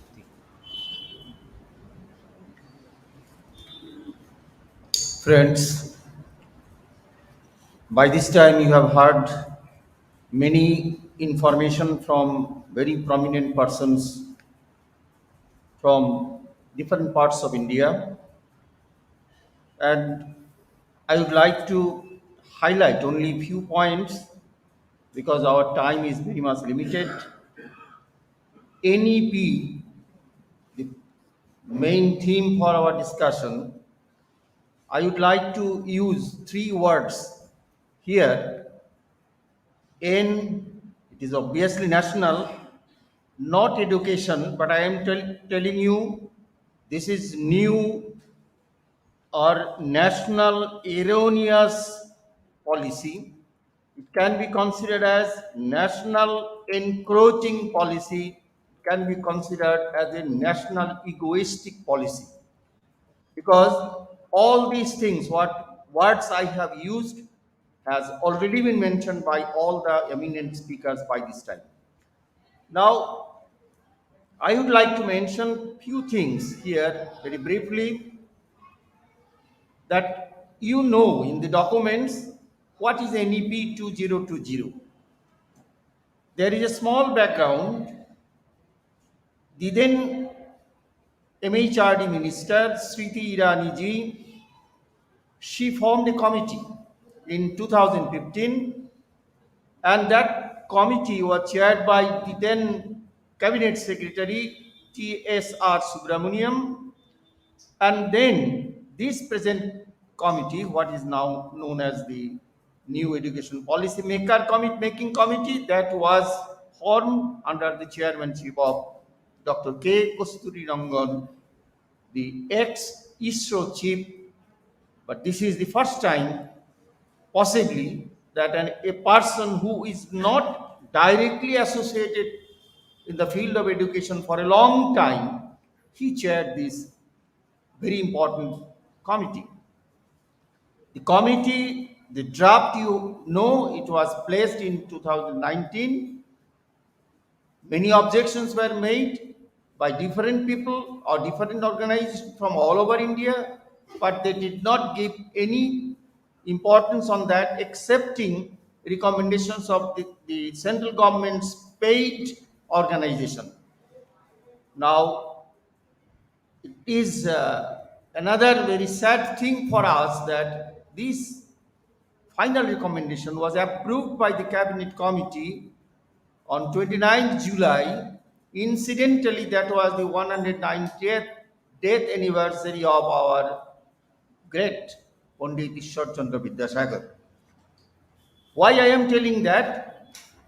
In the long process of this particular recommendation, if you go through line by line, you will not find the name or recommendation or reference of Ishwar Chandra Vidyasagar, but references of many other people are there.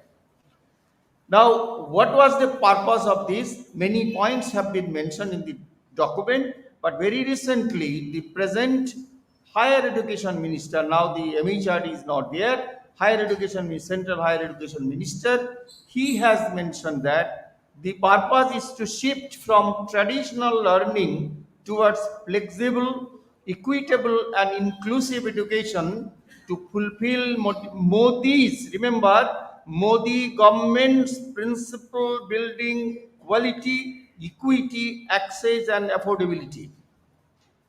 From the previous lectures, you have heard a national policy should be a national one. from the national perspective, it should be democratic, it should be constitutional, it should not make any kind of discrimination. No government's name should be there. The government's view may be there, but it should remain in a hidden form, not in the forefront.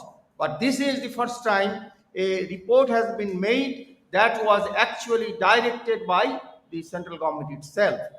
So that has been already mentioned by the present Education Minister, Dharmendra Pradhan ji. Now, what was the aim of this? They have mentioned that we want to restore the past glories of India by application of modern tools and technologies to make workforce suitable for 21st century. Remember, we are not going to make any knowledgeable person. This education policy is not mentioning that we are going to make any knowledgeable person. We are going to make some workforce who will work for the benefit of somebody. Somebody means for some corporate sectors. If you go through the documents, you will see this is actually a manifesto of corporate sectors for their benefit only. Anyway, I am coming to the next one is that you see what is the main differences from the previous one, present one? Present one means you can say previous one because they have already introduced this policy without passing it or approving it in the parliament, which is very much undemocratic, definitely. The existing one, what we know that 10-2-3-2 system is there, or rather it has been replaced by the proposed one, what they have mentioned that 5-3-3-4 plus 3, then 4, 3 or 4, then 2. It will increase the total study period of a student. So what are the main divisions? School division and the higher education division. No higher secondary stage is not there. Remember, there will be no student of higher secondary stage. What are the main focus of the early part? That is the school education. They have introduced one very good terminology, ECCE. That is the early child care and education. Now, whose child will get care? That is the most important thing. They are saying that since the brain development starts at the age of 6 or before that, so we are devising that students should come in the school at the age of 3.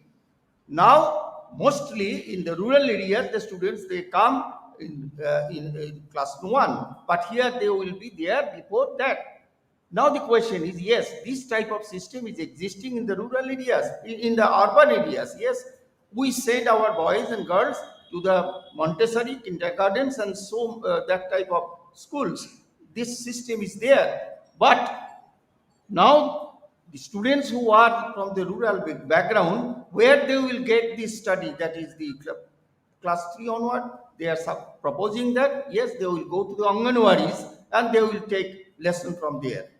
So Anganwaris, you know everybody, the number of the Anganwaris at this moment, a number of the students that would be to take this lesson, there is no parity, number one. Number two, the Anganwari people who are there, they are not now teaching the students. They are not eligible for that also.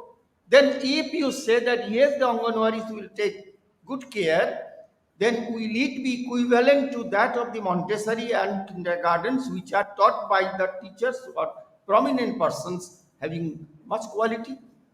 What will happen then? A large number of students from the rural background will remain isolated from the educational stream. That is the purpose, as already been mentioned by other speakers also. Now, then another point is there. You see, what will be the teachers, the subdivisions of the school educations? You also know that there will be fundamental stage, or rather what is called foundational stage, is pre-school system starting from class 3 of age, then grade 1 and 2. Remember, there will be no class. You cannot tell in next time in which class do you read in. No, the class will not be there. It will be great. So the pre-primary, preschool for 3 years, then grade 1 and 2. What will be their main course curriculum? They will learn through play and games. Okay, what type of play and games? Who will make this curriculum? Again, there is a question. The NCERT or a body like that will make the syllabus for that thing. So, what is that? Just now you have heard that encroachment, the state subject, they are taking out from the state government. And surprisingly, including our state government, they are not making any kind of protest. They are making protest on different aspects or different issues, but they are not pointing this thing that you cannot enter into my area. So this is the thing. Then the preparatory preparatory stage, there will be grade 3, 4, 5. What will be their mood of or teaching or other curriculum? Light education. You will have to understand what is that. Medium will be mother tongue or local languages. Again, there is a question. There are so many mother tongues or so many local languages, more local language in this country. Now, if a student learn with these local languages, then when they will enter into higher education, or if the father or mother of that student migrates from one place to another place, in another state, where the local language is not same, then what will happen with them? Nothing has been mentioned. Then come to the middle. Middle is very important, 6, 7, 8. What will be the subject matter? Social sciences, arts, sciences, and maths. These are the most important areas. Again, mother tongue will be there and local language will be the medium. Again, the problem will be there. Here is the social sciences, here is the arts sciences, here is the histories. You have already heard that what syllabus they are going to introduce. Already they have introduced in several states. Those matters which are not there in the history, there was no evidence. They have introduced that thing into the history topic. Then very importantly, every year there will be no examination. They have mentioned that after grade 3, after grade 5 and grade 8, there will be an evaluation. Whether there will be pass-fail system or not, nothing has been mentioned. So many days you are fighting for pass-fail system that is not been mentioned in this syllabus. Then there will be a higher school grade 9, 10, 11 and 12. 4 years, remember. What are the new thing here? 8 semester. The first time the semester system is going to be introduced from that stage. Nowadays, who are learning in the colleges, now the colleges are not going on regularly, as you know, but still then, semester system has been introduced in the colleges. But what is the main problem is happening with the students with semester? If you discuss the problem with the students, you can easily understand. No regularity in the completion of the syllabus, no examination, no result, and only passing out. That is thing happening. So if semester is there in this 4-year course, then that will happen again. And here there will be another very important thing is there. There will be no division of art, science, commerce, etc. So far we know, in the 12th class, we know the student is interested with science stream. They have taken science groups or like that, arts or commerce like. Now, no, a student can take one subject of science, one from commerce, one from arts, whatever it may be. Now, the question is that, yes, this type of thing is there in some universities who have made this draft.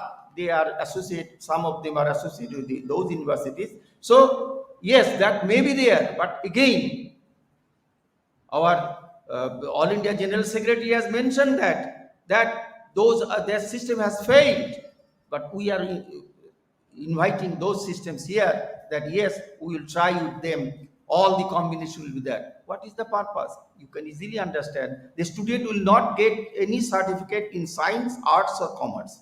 So they will not be able to enter into any arts, science, and commerce stream in the PG level. then what will happen? They will not get a definite degrees after his passing out. Then they will not get any job specifically for that particular purpose. So that will be the thing may happen in future. So again, very bad thing is that there will be no final examination after class 10. So what will happen? We know at this moment after class 10, we consider that secondary is a very important thing. This first examination, the major examination the student face. And that degree is very important. Many jobs are there where we see that the specification is given that Madhyamik pass is essential. But there will be no Madhyamik examination. At a stage, there will be class 12, then examination final. And you can take your exit after class 10 with a certificate may be provided by the school, but what will happen with that I cannot understand, or that is a very question mark. Now after grade 8, remember again another thing is there, that so far they have learned languages local and or national, that what is called the mother tongue. From 8, 3 language formula will start. Remember, grade 3, 3 language formula. Sanskrit is a must. Then a classical and a foreign language course should be taken. That will be a duration of 2 years. Then where will be the Bengali? Where will be the Hindi? Where will be the English? Nothing has been mentioned in that way. Now, what will be the most important thing here? The traditional knowledge and artificial intelligence that will be introduced. Indian art, science, etc. will be there. Liberal arts. That will make the whole thing as holistic and multidisciplinary. What will achieve? We will achieve. We will achieve something, some old stories mentioned in Puranas, Upanishads, or some epics that will be there with that story. If that was true also, then what will we do now? If we consider that Arjuna was a very big fighter, he had a Gandiva. Will you get back that Gandiva nowadays? What will happen with that? We are saying that we are going to make people fit for 21st century. 21st century. Then, is it the need? Any American university will take you there, that can you know or can you utilize that Gandiva? I think no. If you say that I have learned from Taxila, will any university, Stanford or Oxford University will take you there? Yes, you are a student of Taxila, so we will give you a big honor. No, you must be practical. If we consider that, yes, the Gandhari has given birth 100 children and all of them was test tube babies. If that was true, then you will have to prove that through experiment. That is not there. We do not want that. We will consider, yes, that will be syllabus. You will have to learn this. So that cannot be there. So what are the purpose then? The main purpose is digitization. Introduce all kind of these things. Means telephone, smartphone, smart class, computer based, intelligent based, robotic based. So a human mind cannot work. A student's mind cannot work. A robotic mind will guide the students, and the entire society will be run by the robotics.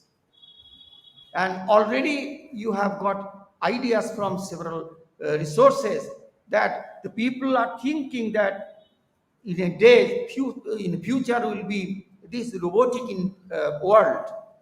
A robotic empire will come and they will control the whole thing. Some companies, very big companies, Microsoft, then Google's and Telsa, they will control all these things. Yes, they are controlling. You are using smartphone, who are providing them?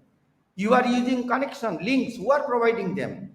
You are taking classes or you are sending your boys to take online classes, who are providing them? Some bodies has come up within the last 5 years. Now they are billionaires. providing online education. So online education is the actual aim behind this thing, and Corona has given a very good support to the central government, or rather central government has taken this Corona as a very big shield for introducing this type of hegemony in the society.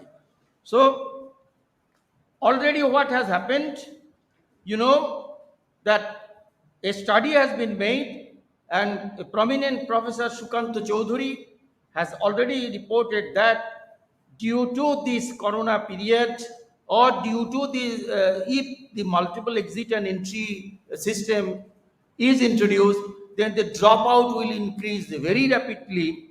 And in the last year during Corona period, a study has been mentioned that 24 crores children miss school. Remember, 77% children have no access to online education. Then dropout will also increase in secondary level. Where the students will go? Child laborer, child trafficking. This will increase, and we are going to force the society to enter into that. We are not showing any light. This NEP is not showing any light. It is only showing darkness, and it is discriminatory at every point. So not only that, you will see that the teacher appointment, I am making short, there will be national eligibility test for teachers appointment. So state center, that relationship will not be there. Federal structure will be destroyed. Number one. Teachers promotion only on the basis of merit. No seniority will be considered. Then B.Ed, M.Ed and PhD degrees should be taken from the multidisciplinary institutes, not from standalone teachers training institute. That will be closed. Then school cluster will be formed. By 2025, it has been suggested that state government will make a cluster of schools. What is that? Under a secondary school, within area of 5 to 7 miles jurisdiction, all the primary schools should be taken together. You can think a good idea, but what is the good idea? That a teacher should run from one school to another school to make his or to keep his job, or to keep his or her job. That will happen. And what will happen with the students, we cannot understand. They are mentioning that there will be residential schools, boarding schools. We will provide money. If this is so, yes, money is there, we are thinking. No money has been mentioned. If 6% of the GDP has been given, that will not be sufficient. You can easily take a note that the budget allocation in the area of school education has been reduced by 5,000 crores from the existing budget. Anganwadi budget has been reduced by 4,500 crores. You are saying that everything will be taken away by look by the Anganwadis, but you are reducing the funds. How this thing will happen? It's completely contradictory. And poverty level, you know, the poverty level, yes, in 1947, 70% people was under the poverty line. In 2011, it was 22%, and in 2020, it is 27% has increased. So under this poverty level, if you introduce this type of education, it will make anti-constitutional, definitely. And now it is, I think, it is anti-constitutional, anti-student. It will make synchronization. It will help corporate bodies and private bodies to establish school educations and all the things, and bureaucratization, everything. And to conclude, I would like to mention these few points here. NEP is such a document which is comparable with a sugar-coated pill, bitter pill, probably proposed by the technocrats at the behest of the corporate sectors, drafted by the experts like Dr. Manjul Bhargava, chaired by Dr. Kosturi Rangan, and modified by the bureaucrats to please the central government to fulfill the ruling party's long cherished dream to synchronize Indian education system from the grassroots level. Thank you very much.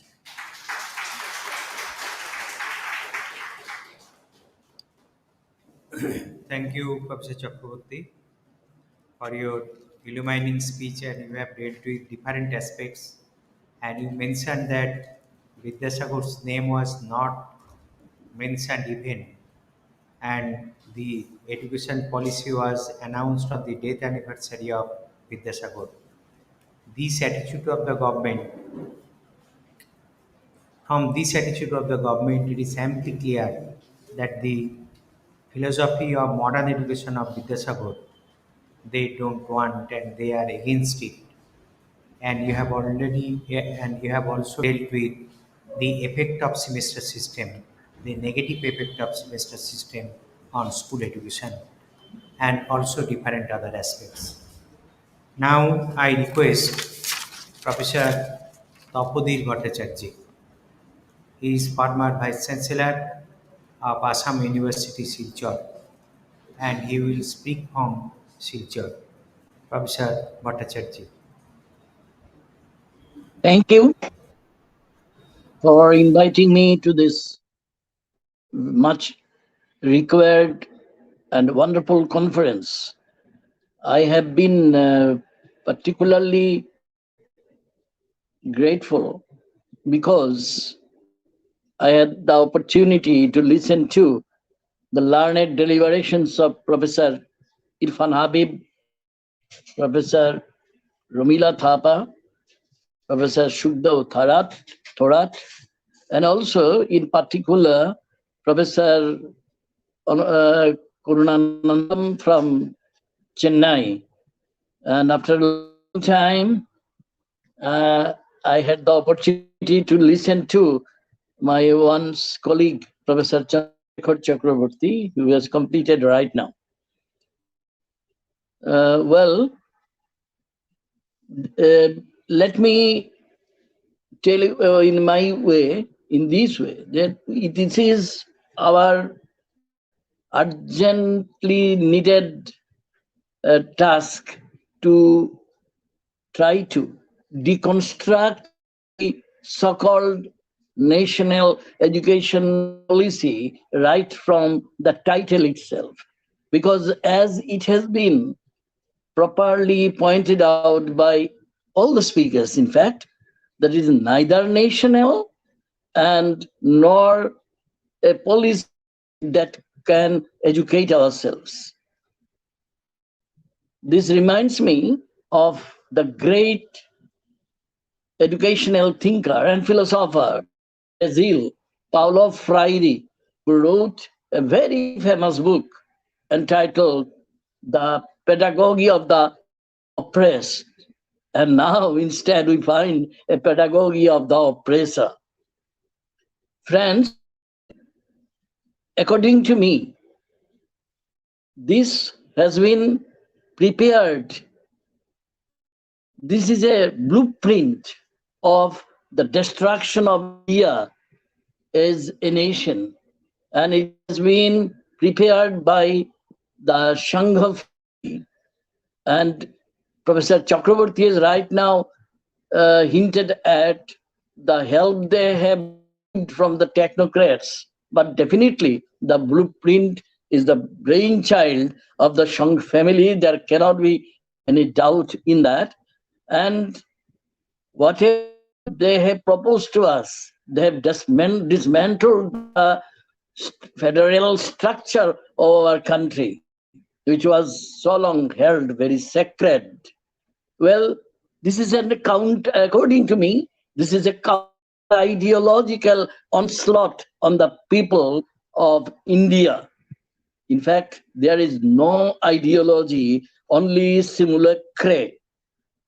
And it seems that the rulers have set out to subvert the most deeply and solemnly held principles of enlightenment, of civilization, of education. And in fact, with awe-inspiring consistency, the rulers have dared to invert the people's value system and to hang on this inversion with their teeth, the teeth of most abysmal hatred towards all the others. These others constitute of all the Hindus, those who do not believe in the Brahmanical ideals, all women, the Dalits, and what we call in our literary parlance, the subalterns. And as I was telling you that the deconstruction should begin from the title itself. Along with that, I would also suggest that each and every statement in this nefarious and venomous document should be properly read between the lines, because venom is everywhere. Right now, Professor Chakraborty was speaking about the so-called three-language formula. As a student of literature and language, I am particularly concerned regarding the probable outcome of the so-called implementation of the three-language formula. And I will come to that later on, perhaps. But let me tell you, many parts, many segments in this so-called 60 document. For example, the constitution of SIOS, the State Institutes of Open Schooling, through which they propose to teach us in the best possible way the regional languages. My very simple question is, it has already been answered by Professor Chakraborty and others, that they did not really bother to discuss with various state governments.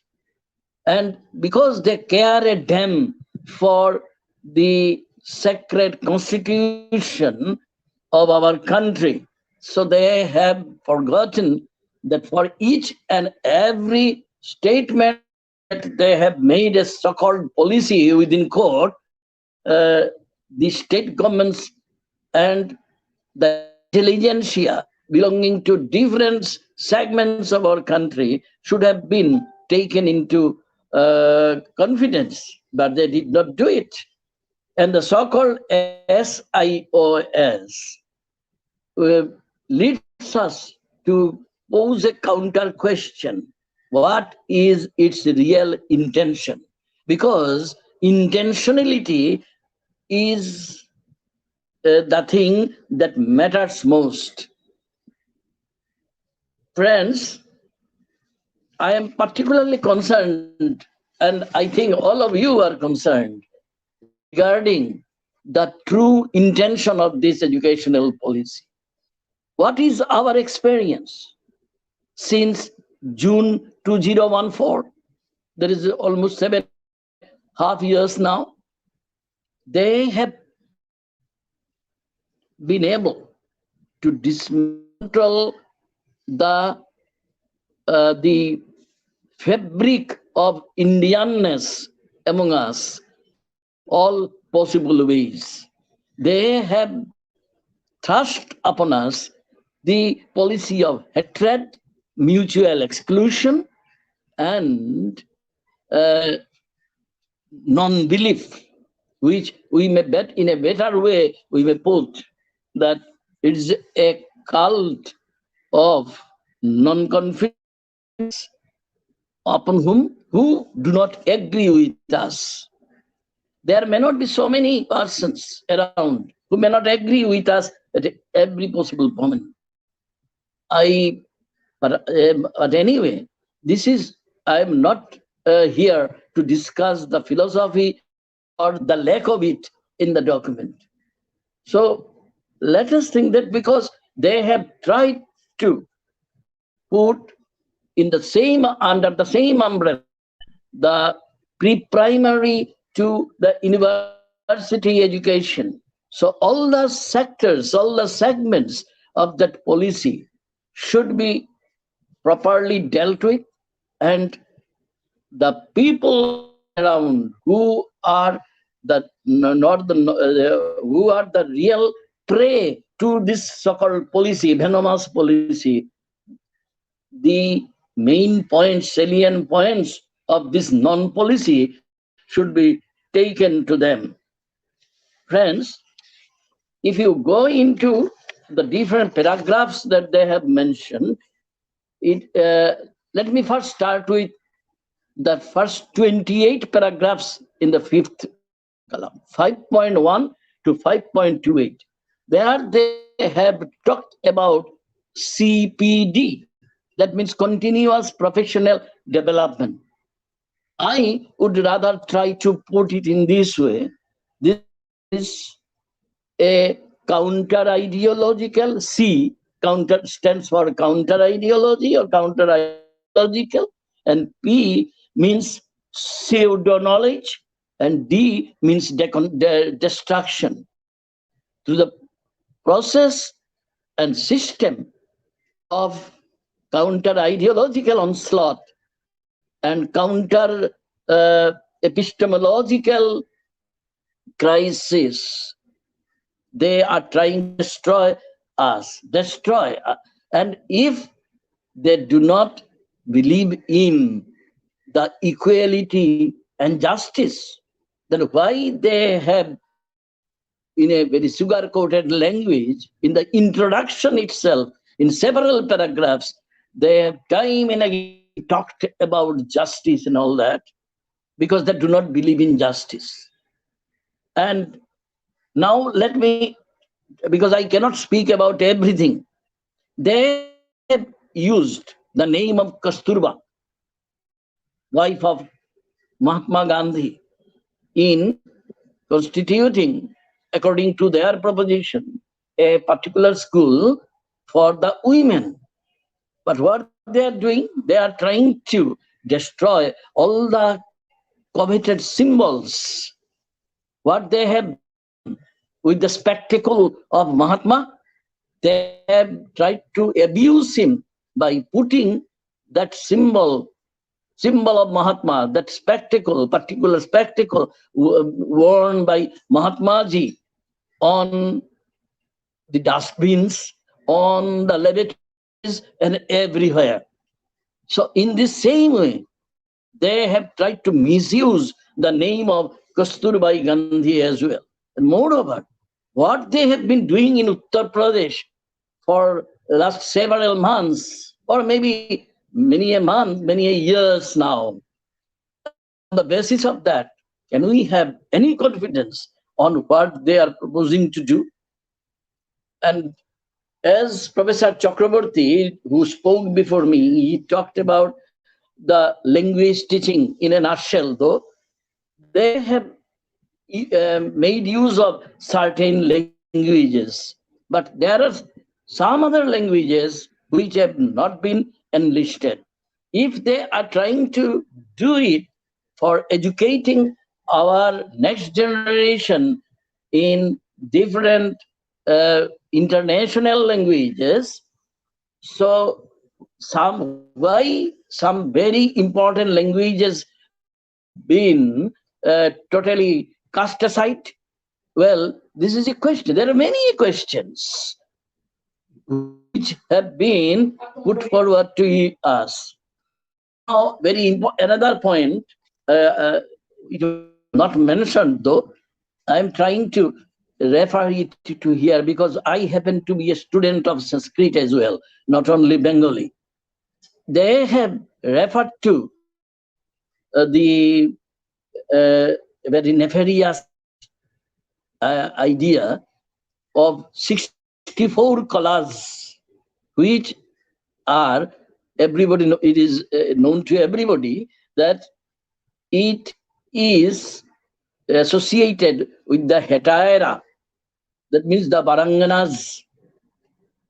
Why this has been expressively mentioned that this will be taught what they want to do with our women with these 64 colors.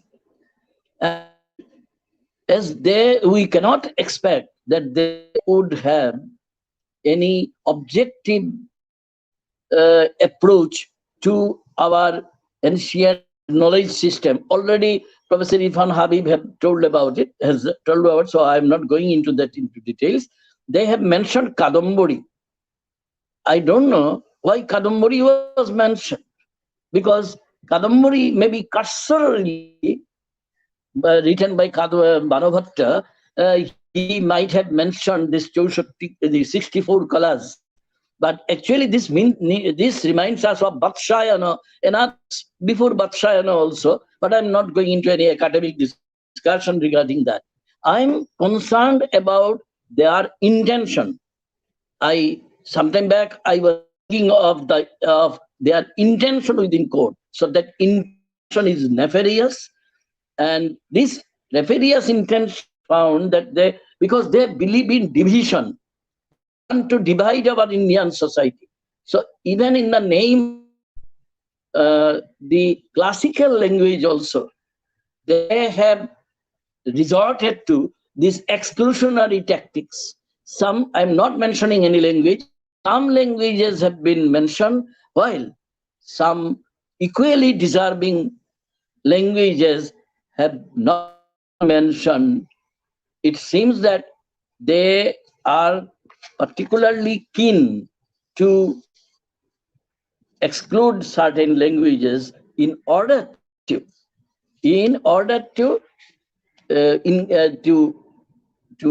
bring about more division in our society. But my point is, all these considerations are not the business of technocrats, as was mentioned by Chandrasekhar Chakraborty ji, and nor by any popular ministers and others. It is the business of the experts who know what is what, but they have never been mentioned. It has been imposed because, as I was mentioning at the outset, this particular education policy is meant to dismantle our society, not to educate our younger folks. Now, another point, the various intention is clear because they have proposed that right from the pre-primary to the college level, they will be introducing the system of using the councils. And who are these councillors? They have not pointed out, but councillors, we are afraid, will be eligible if they have allegiance to the Sanghis and none else.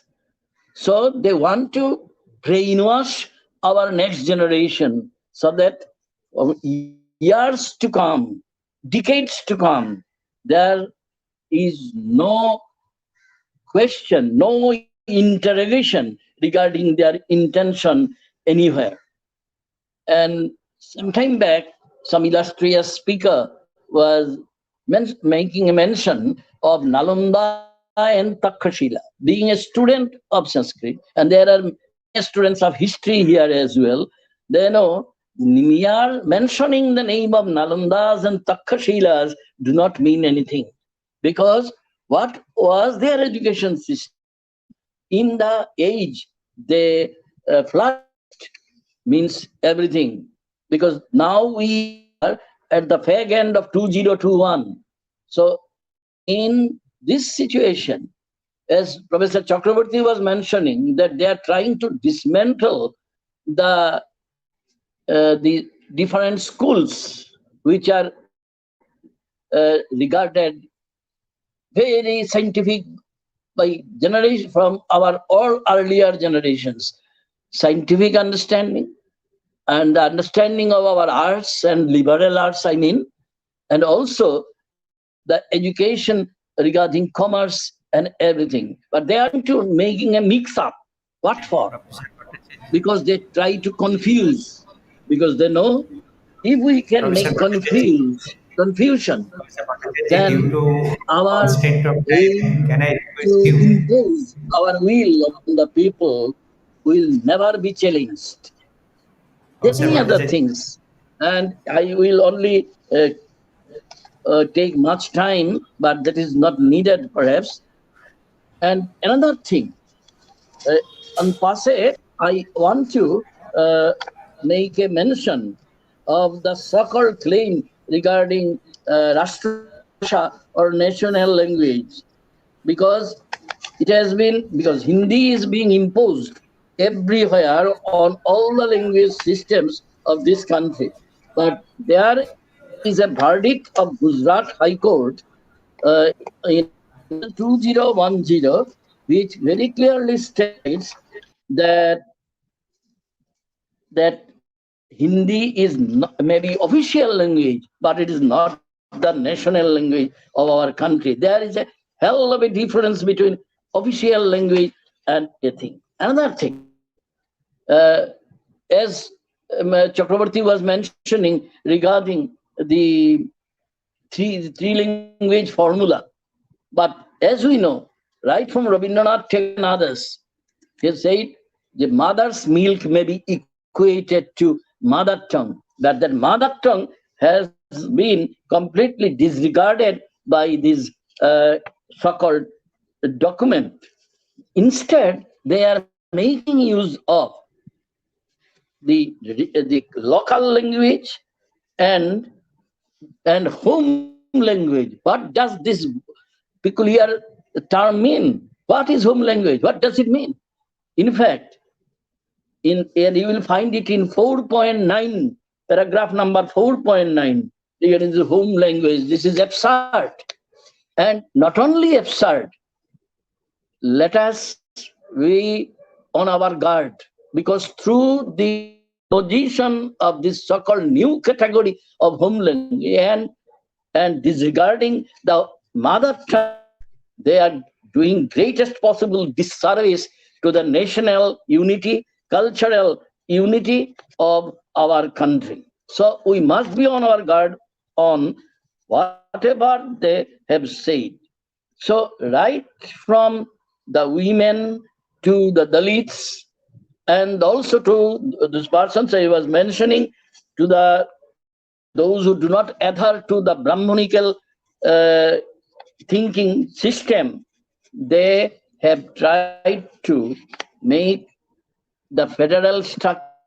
Federal structure is not something that may or may not be accepted. It is in our belief system, because somebody was making a mention of cultural pluralism, and that cultural pluralism uh, leads to the belief in federal structure of this country. But everything has been dismantled by them.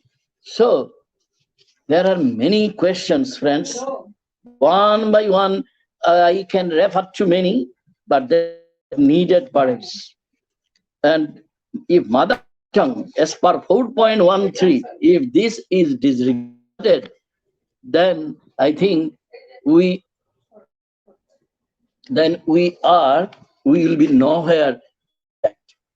The rationalism has been dismantled. So, but that does not mean that we have to lose heart. Rather, let us believe that problem of losing freedom looms large over us. And this is not only the thinking of losing of freedom, but rather this is losing our human character. Our cardinal problem of our mankind is an inescapable concern for everybody, because we cannot submit to dehumanization, to counter ideological onslaught. Rather, we should begin from that point where it seems there is no point left. thanking you once again, sir, and for giving me an opportunity to from my heart whatever I have felt regarding that. Thank you once again, all of you, those who have listened to me. Thanking you, Professor Bhattacharya. I quote your one sentence, and that is sufficient to describe the nature of education that you have told. It is the blueprint of destruction of a nation. Thanking you very much. And we are at the end of the session. Now I will invite Professor L. John Nishan. He is former Vice Chancellor, JSS University, Mysore. And I again mention you that tomorrow there will be a session that will again start from 11, and the link of the session will be circulated after 2 p.m. today. So you circulate to your friends. I invite Professor El Jawad Nishan, and I also request you to conclude within the time limit. Thank you. Professor Jawad Nishan. Dear brothers and sisters, and the organizers of this great event, the members and office bearers and leadership of All India Save Education Committee, and dear participants, and my co-speakers, good afternoon. I think the previous speakers have addressed almost all aspects of the national education policy and its implications in the way in which education is going to head in India in future and spoil this country and the society at large. What I'm going to touch is about the plot and hidden secrets and the hidden agenda of the onset of National Education Policy 2020, and how a policy has to be drafted and what are the missing issues in the national education policy and why it is a failure and it's a disaster and why it should be rejected. So with few points, I would like to just conclude my speech because we don't have much time. You see, the title, the conference is entitled Save Education. It's organized by Save Education Committee. It shows that we have to save education from those who are oppressing and suppressing education. Education has been put in the clutches of those who are at the helm of the affairs. I mean, those who have the political power, those who have social power, and those who have social authority, and those who have the economic power. I mean, the market forces. So this is a triangulated collusion between the political power and the social power and economic power. It's a collusion, is teamed up together, and education is handled by these collective colluded forces, these triangulated forces, to in their own favor, for the benefit of the few, but against the majority. That is the problem. This country has been facing for several thousand years, couple of millennium, if you could notice the propagation of education and the way in which education has been handled in the past.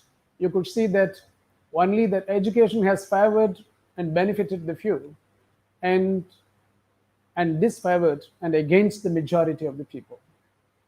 At one point of time in the Indian human evolution, we could notice at least a millennium, at least 2 millennium or 1.5 millennium, we could notice that education has been denied to the majority of the people. So this is the country where we are living in. And education has been denied. We are not talking about the quality of education. We are talking about denial of education that this country has witnessed. And when India got freedom the literacy rate was about 4.5%, just around 4.5%. And the women were about 0.5%. And men were about 7% to 8%. That's the literacy rate. And you go now and talk and ask questions, just even now today, in the era of information, in the era of scientific revolutions happening and technological revolutions happening these days, you go and ask a question now, even in India, whether this planet is globe or flat. You would probably get an answer that the globe is flat, majority of the people. Certainly, because we are talking about India, I'm talking about United States. Even in United States, the majority of the people are still thinking that the globe is the flat, where the literacy rate is so high. The information is surging to every household.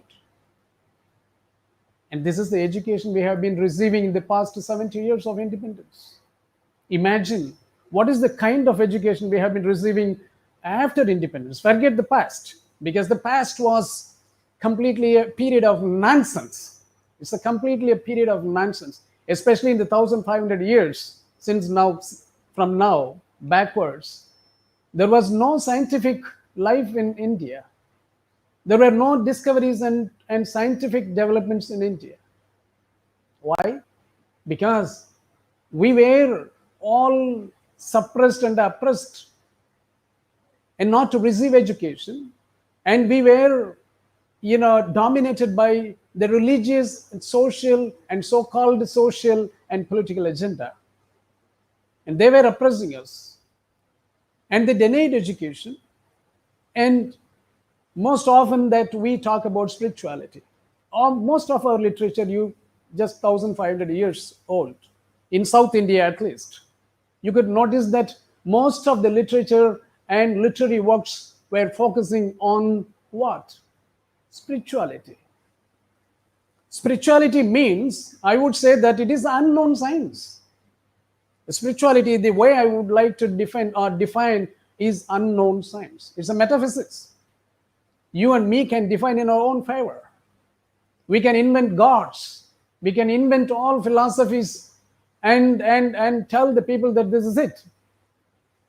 It's a complete nonsense we have been living. Education was suppressed and oppressed and persecuted in the hands of the triangulated collusion of the political power, social power, and economic power.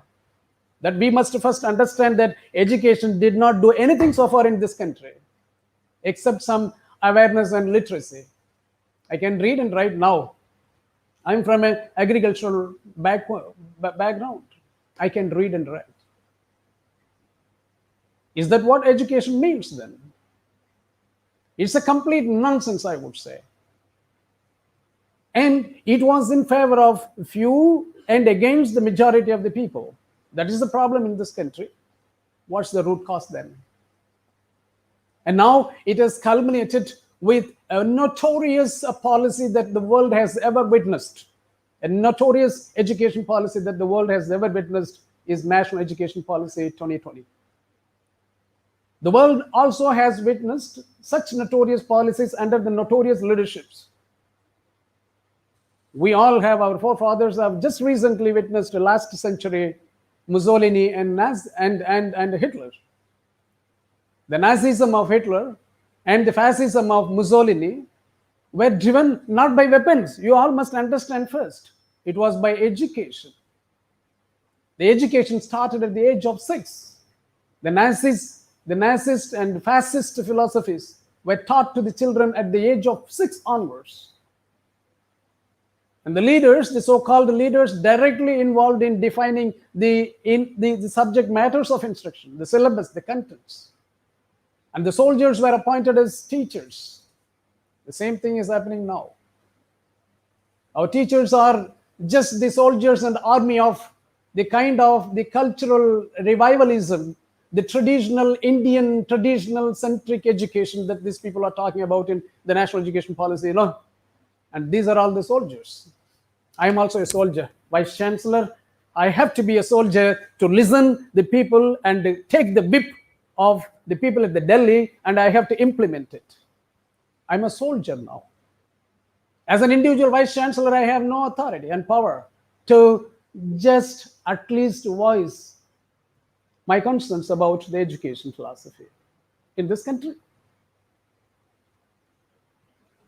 That is the fate of the vice chancellor in this country. Then I don't know, I cannot imagine the fate of the people, the common man in this country.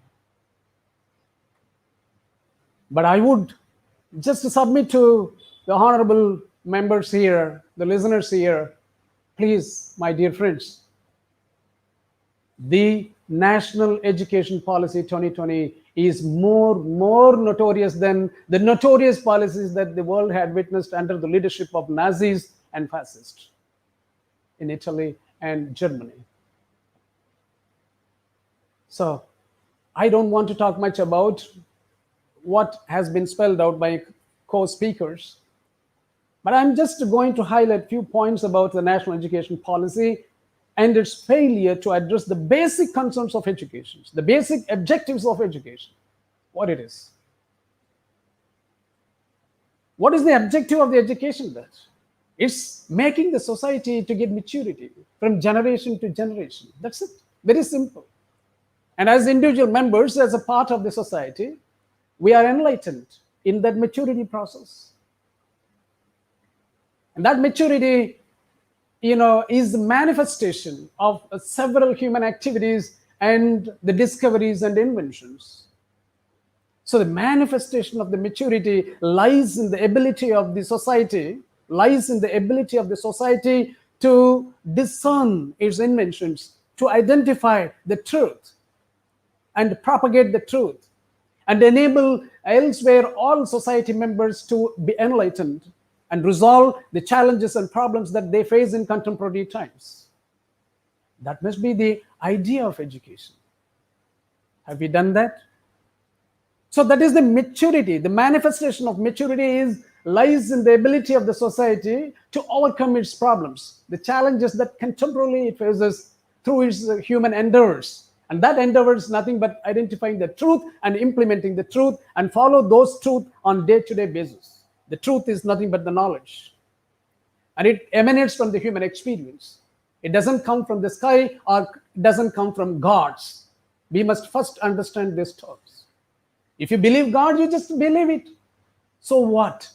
Your God is not going to come and tell you that this is the knowledge and this is the science. Nowhere in the history, no evidence in the history that we have witnessed that the God has come down from heaven and told us this is what A plus B whole square is about, and this is what the theory of relativity is about, or theory of gravity is about. So you please dissociate. Don't bring your religious sentiments and your religious cultural, venturism into education. That is the wrongness. And we have the so-called enlightened society, a segment of the society which has the social authority and social power. That is the power even to tell the political power and the economic power that this is what education is about. That is what happening now in the name of national education policy that we must understand. We don't understand. We don't want to understand. That is the problem. That these people take advantage and to try to impose whatever they think funny ideas in the name of education and inculcate on us. That we must oppose. If we are a human being, we must, think about it and react to it. If you are going to be animals simply or inert materials, we just to live the way as we have been living for 3,000 years and 2,000 years under this nonsense social structure, a hierarchically degraded, social structure that we have. And that they need education to majority of the people, you please don't forget it. Do you have the national education policy having any answer in its 66 pages document to this kind of a society that we have in this India? Do we have? And one thing that education shows its maturity, that I told you the maturity, the manifestation of the maturity also lies in the ability of the society to close, to bridge the gap between the known science and the unknown mysteries and myths. That is what the maturity of the society is about. And that is where education has to play a catalytic and crucial role But education couldn't play that role because it is under the hands and the clutches of those people who wants to oppress and suppress majority of the people of this country. This is what happened. The society's maturity lies in its ability to to bridge between the known science and unknown mysteries and myths. That's why I told you that even today people do not know whether the earth is globe or flat. A survey was done in United States. I'm quoting United States. I'm not quoting India or Ghana or Rwanda or other underdeveloped countries, the nonsense countries. The so-called aware countries do not know whether the earth is flat or globe. That is what education has failed even in United States and globally, world at large, not only in India. But the manifestations are different in different parts of the world. That we must agree. You and me must agree now. I'm not imposing any of my viewpoints to you. You please think and take a decision. So education's role is a catalytic and crucial role in enabling the society to identify, in its ability to identify the unknowns and convert those unknown mysteries and myths into science, scientific knowns. So there is no mystery and myths then. There will be no foolishness. So eradication of the foolishness in our day-to-day affairs, in our understanding, that comes from the truth.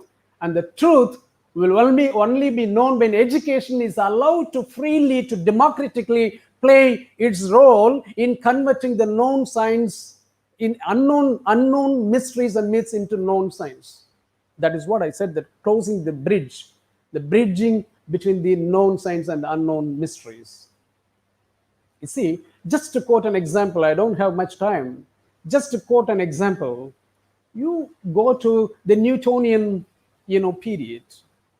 How was the world living, and the society was leading its life? The life of the humankind is built upon the contemporary, inventions or discoveries of known science.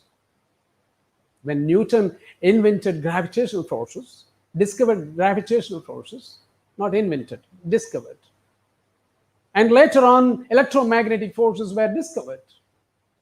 It was a classical physics. So eventually, the part and parcel of our life and endeavors, the human endeavors, were built upon this classical physics.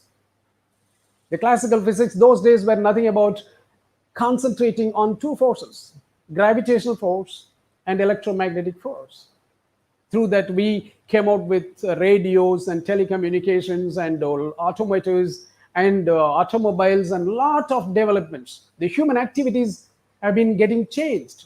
Education played a role, at least partially. So we did. But majority of the people had the opportunity to acquire this knowledge or be benefited by this knowledge or not. Not is the answer. So education has failed. You had Newtonian stages, gravitational forces, electromagnetic forces, the classical physics benefited few, maybe few automobile owners and corporate bodies and the traders and business communities. And especially it's benefited those who are ruling the society. I mean, those who have the authority, the social authority and social status in the social hierarchical system in India. They are benefited. But these Newtonian or gravitational electromagnetic forces, the classical forces, invented 100, 200, 500 years ago, and these forces were not, used for the benefit of the majority of the people, because the people were blindfolded, because education was not doing its job. Even the church had put somebody, sentenced to death because he said the earth is globe. You now understand how religions play. Religions play a crucial role. It suppresses scientific inventions and discoveries. It doesn't allow education for the benefit of the society. It doesn't allow education to serve for the benefit of the society. That is why a person 500, 600 years ago was sentenced to death just because he said that the earth is a globe. So a religion said, the earth is flat, it is not a globe, it is not round. The same happens now. The national education policy talks about Indian-centric education, Indian pride, and Indian ethos. That is the vision of the document, NEP 2020. The vision states Indian ethos. What is that Indian ethos?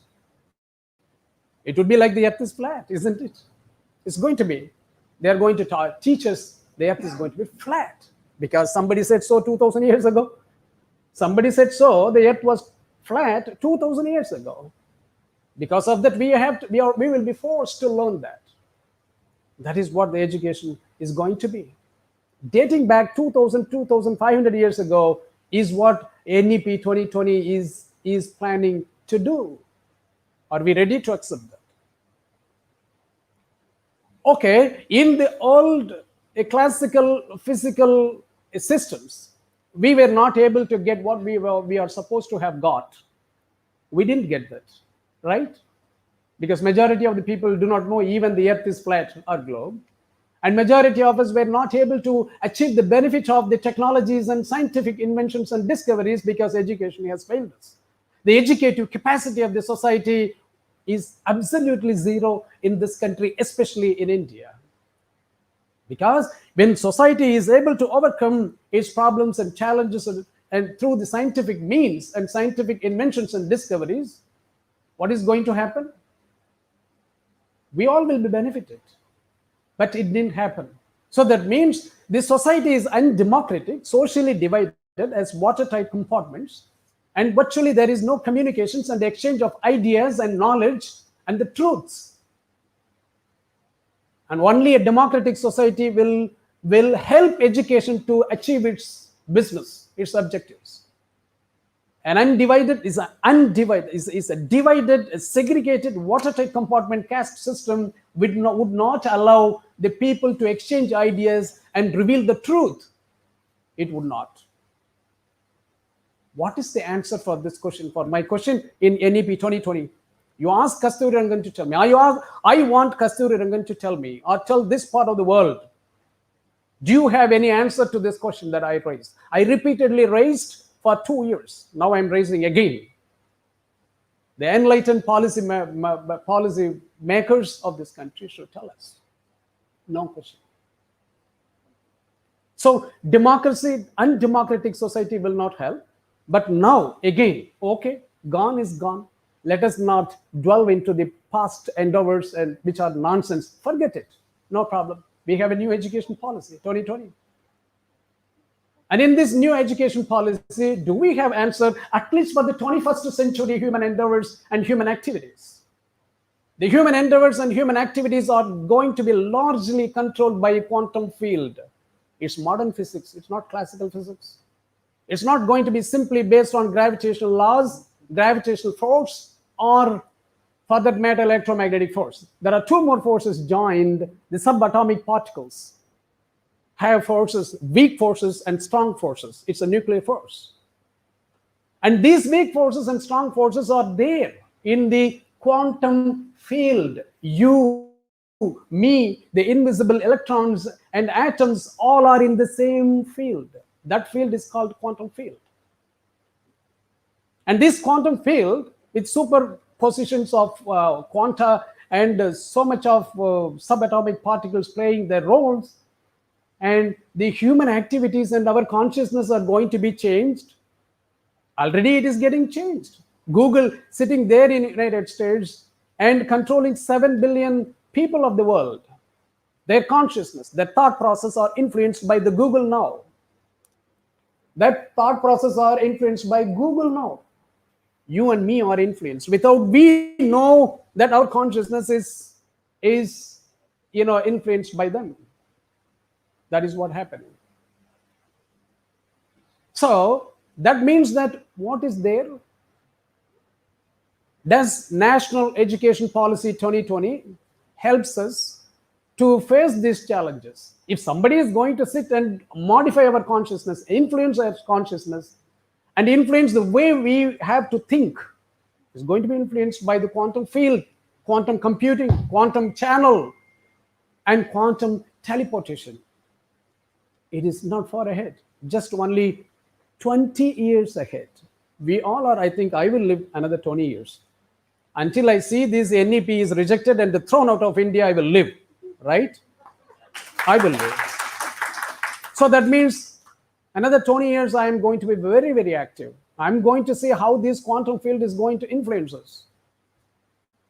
So do we have this, since it is going to alter our consciousness, our thought process, and since the thought process is the process of that is to be related to pedagogy and learning in education, and what education should do in this transformation, in this technological scientific transformation that is happening now and that is going to be aggressive in the immediate future. What is the answer? Do we have the answer? And another one point that I must submit to you, the production and means of production is basically the human activity. Production and means of production. Surpluses, value, labor value, all have been defined. Many of our forefathers, until Karl Marx, Adam Smith, Ricardo, Karl Marx, everybody defined what is the labor and the labor value and how the human activities are comprised of so many factors where the economy is involved, and how to share the benefit of the economy by the majority of the people, by the workers, by the capitalists, by the investors, and so on, have been defined. But I would say that in these contemporary times, in recent times, with the advent of these quantum mechanics and applications in all fields, in our day-to-day affair, we have to redefine what is labor value and the salary and the other benefits involved. Will we get? Have we defined? Can education help me to define that? Do we have an education having a role in defining and redefining the human activities, that is the production and means of production, to ensure that everyone of these 7 billion people living in this world have their share, have the opportunity to endeavor into this system and get what they want? That is what education should do. That is what a national education policy should answer. Most of these questions I asked here now were not answered by the National Education Policy 2020. Please. This is taking us 2,000, 2,500 years back, but Indian-centric, Indian tradition, Indian cultural revivalism. It is not taking us towards the 21st century. It is not taking us even to the next 20 years. That is my viewpoint. So that means that we will be largely a barbaric society, not an enlightened society. I'm having a coat and pant, and yes, I am a barbarian. I'm going to be a barbarian in the NEP 2020. I'm quite sure. I'm not going to be an enlightened, educated person. For that matter, I'm the Vice Chancellor. I have a PhD. I'm going to be a barbarian in the next 20 years. I'm thinking about my fellow citizens who do not have the PhD and who do not have the opportunity to get the enlightenment that I got so far. I'm worried about my fellow citizens, brothers and sisters. Please, this is the moment. Don't take it lightly. And this is the moment we all should show the solidarity. The solidarity is very, very important. And we must raise above all the oppressions and suppressions with all superpowers and political powers we are getting suppressed now. We must raise above and tell this world and educate our companions and our fellow citizens that, yes, it is against the humanity and it is destructive in nature and it must be rejected. For that reason, we must reject, we all must join hands to reject National Education Policy 2020, and organizations like ISEC, the All India Safe Education Committee, and many more organizations bearing their boundaries and jurisdictions of activities, they all must join hands regardless of caste, creed, all those things, to remove this devastation and create, not just only reject, but create our own education policy that is good for and benefit of the majority of the people. Thank you very much for the opportunity. Thank you.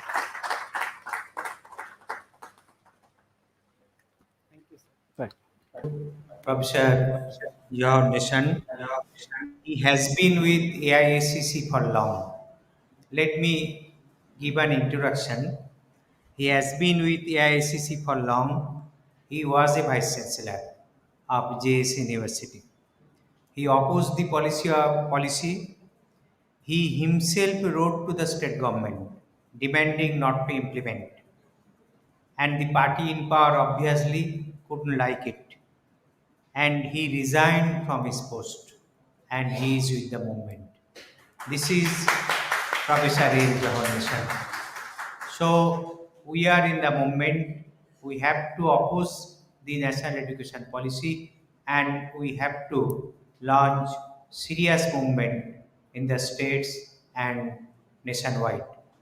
So this is all for today and tomorrow in the first half, that means past 1.5 hours, there are 6 invited speakers very front-ending intellectuals, they will speak. And in the second 1.5 hours, there will be a delegate session. The main resolution, General Secretary's report will be placed. Some delegates will be allowed to speak and a new committee will be formed and a new program of action will be prepared from that session. So I request you all to join tomorrow's session and link will be circulated shortly.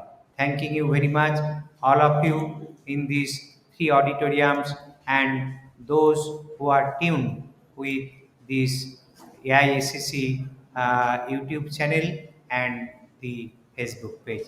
Thanking you all again.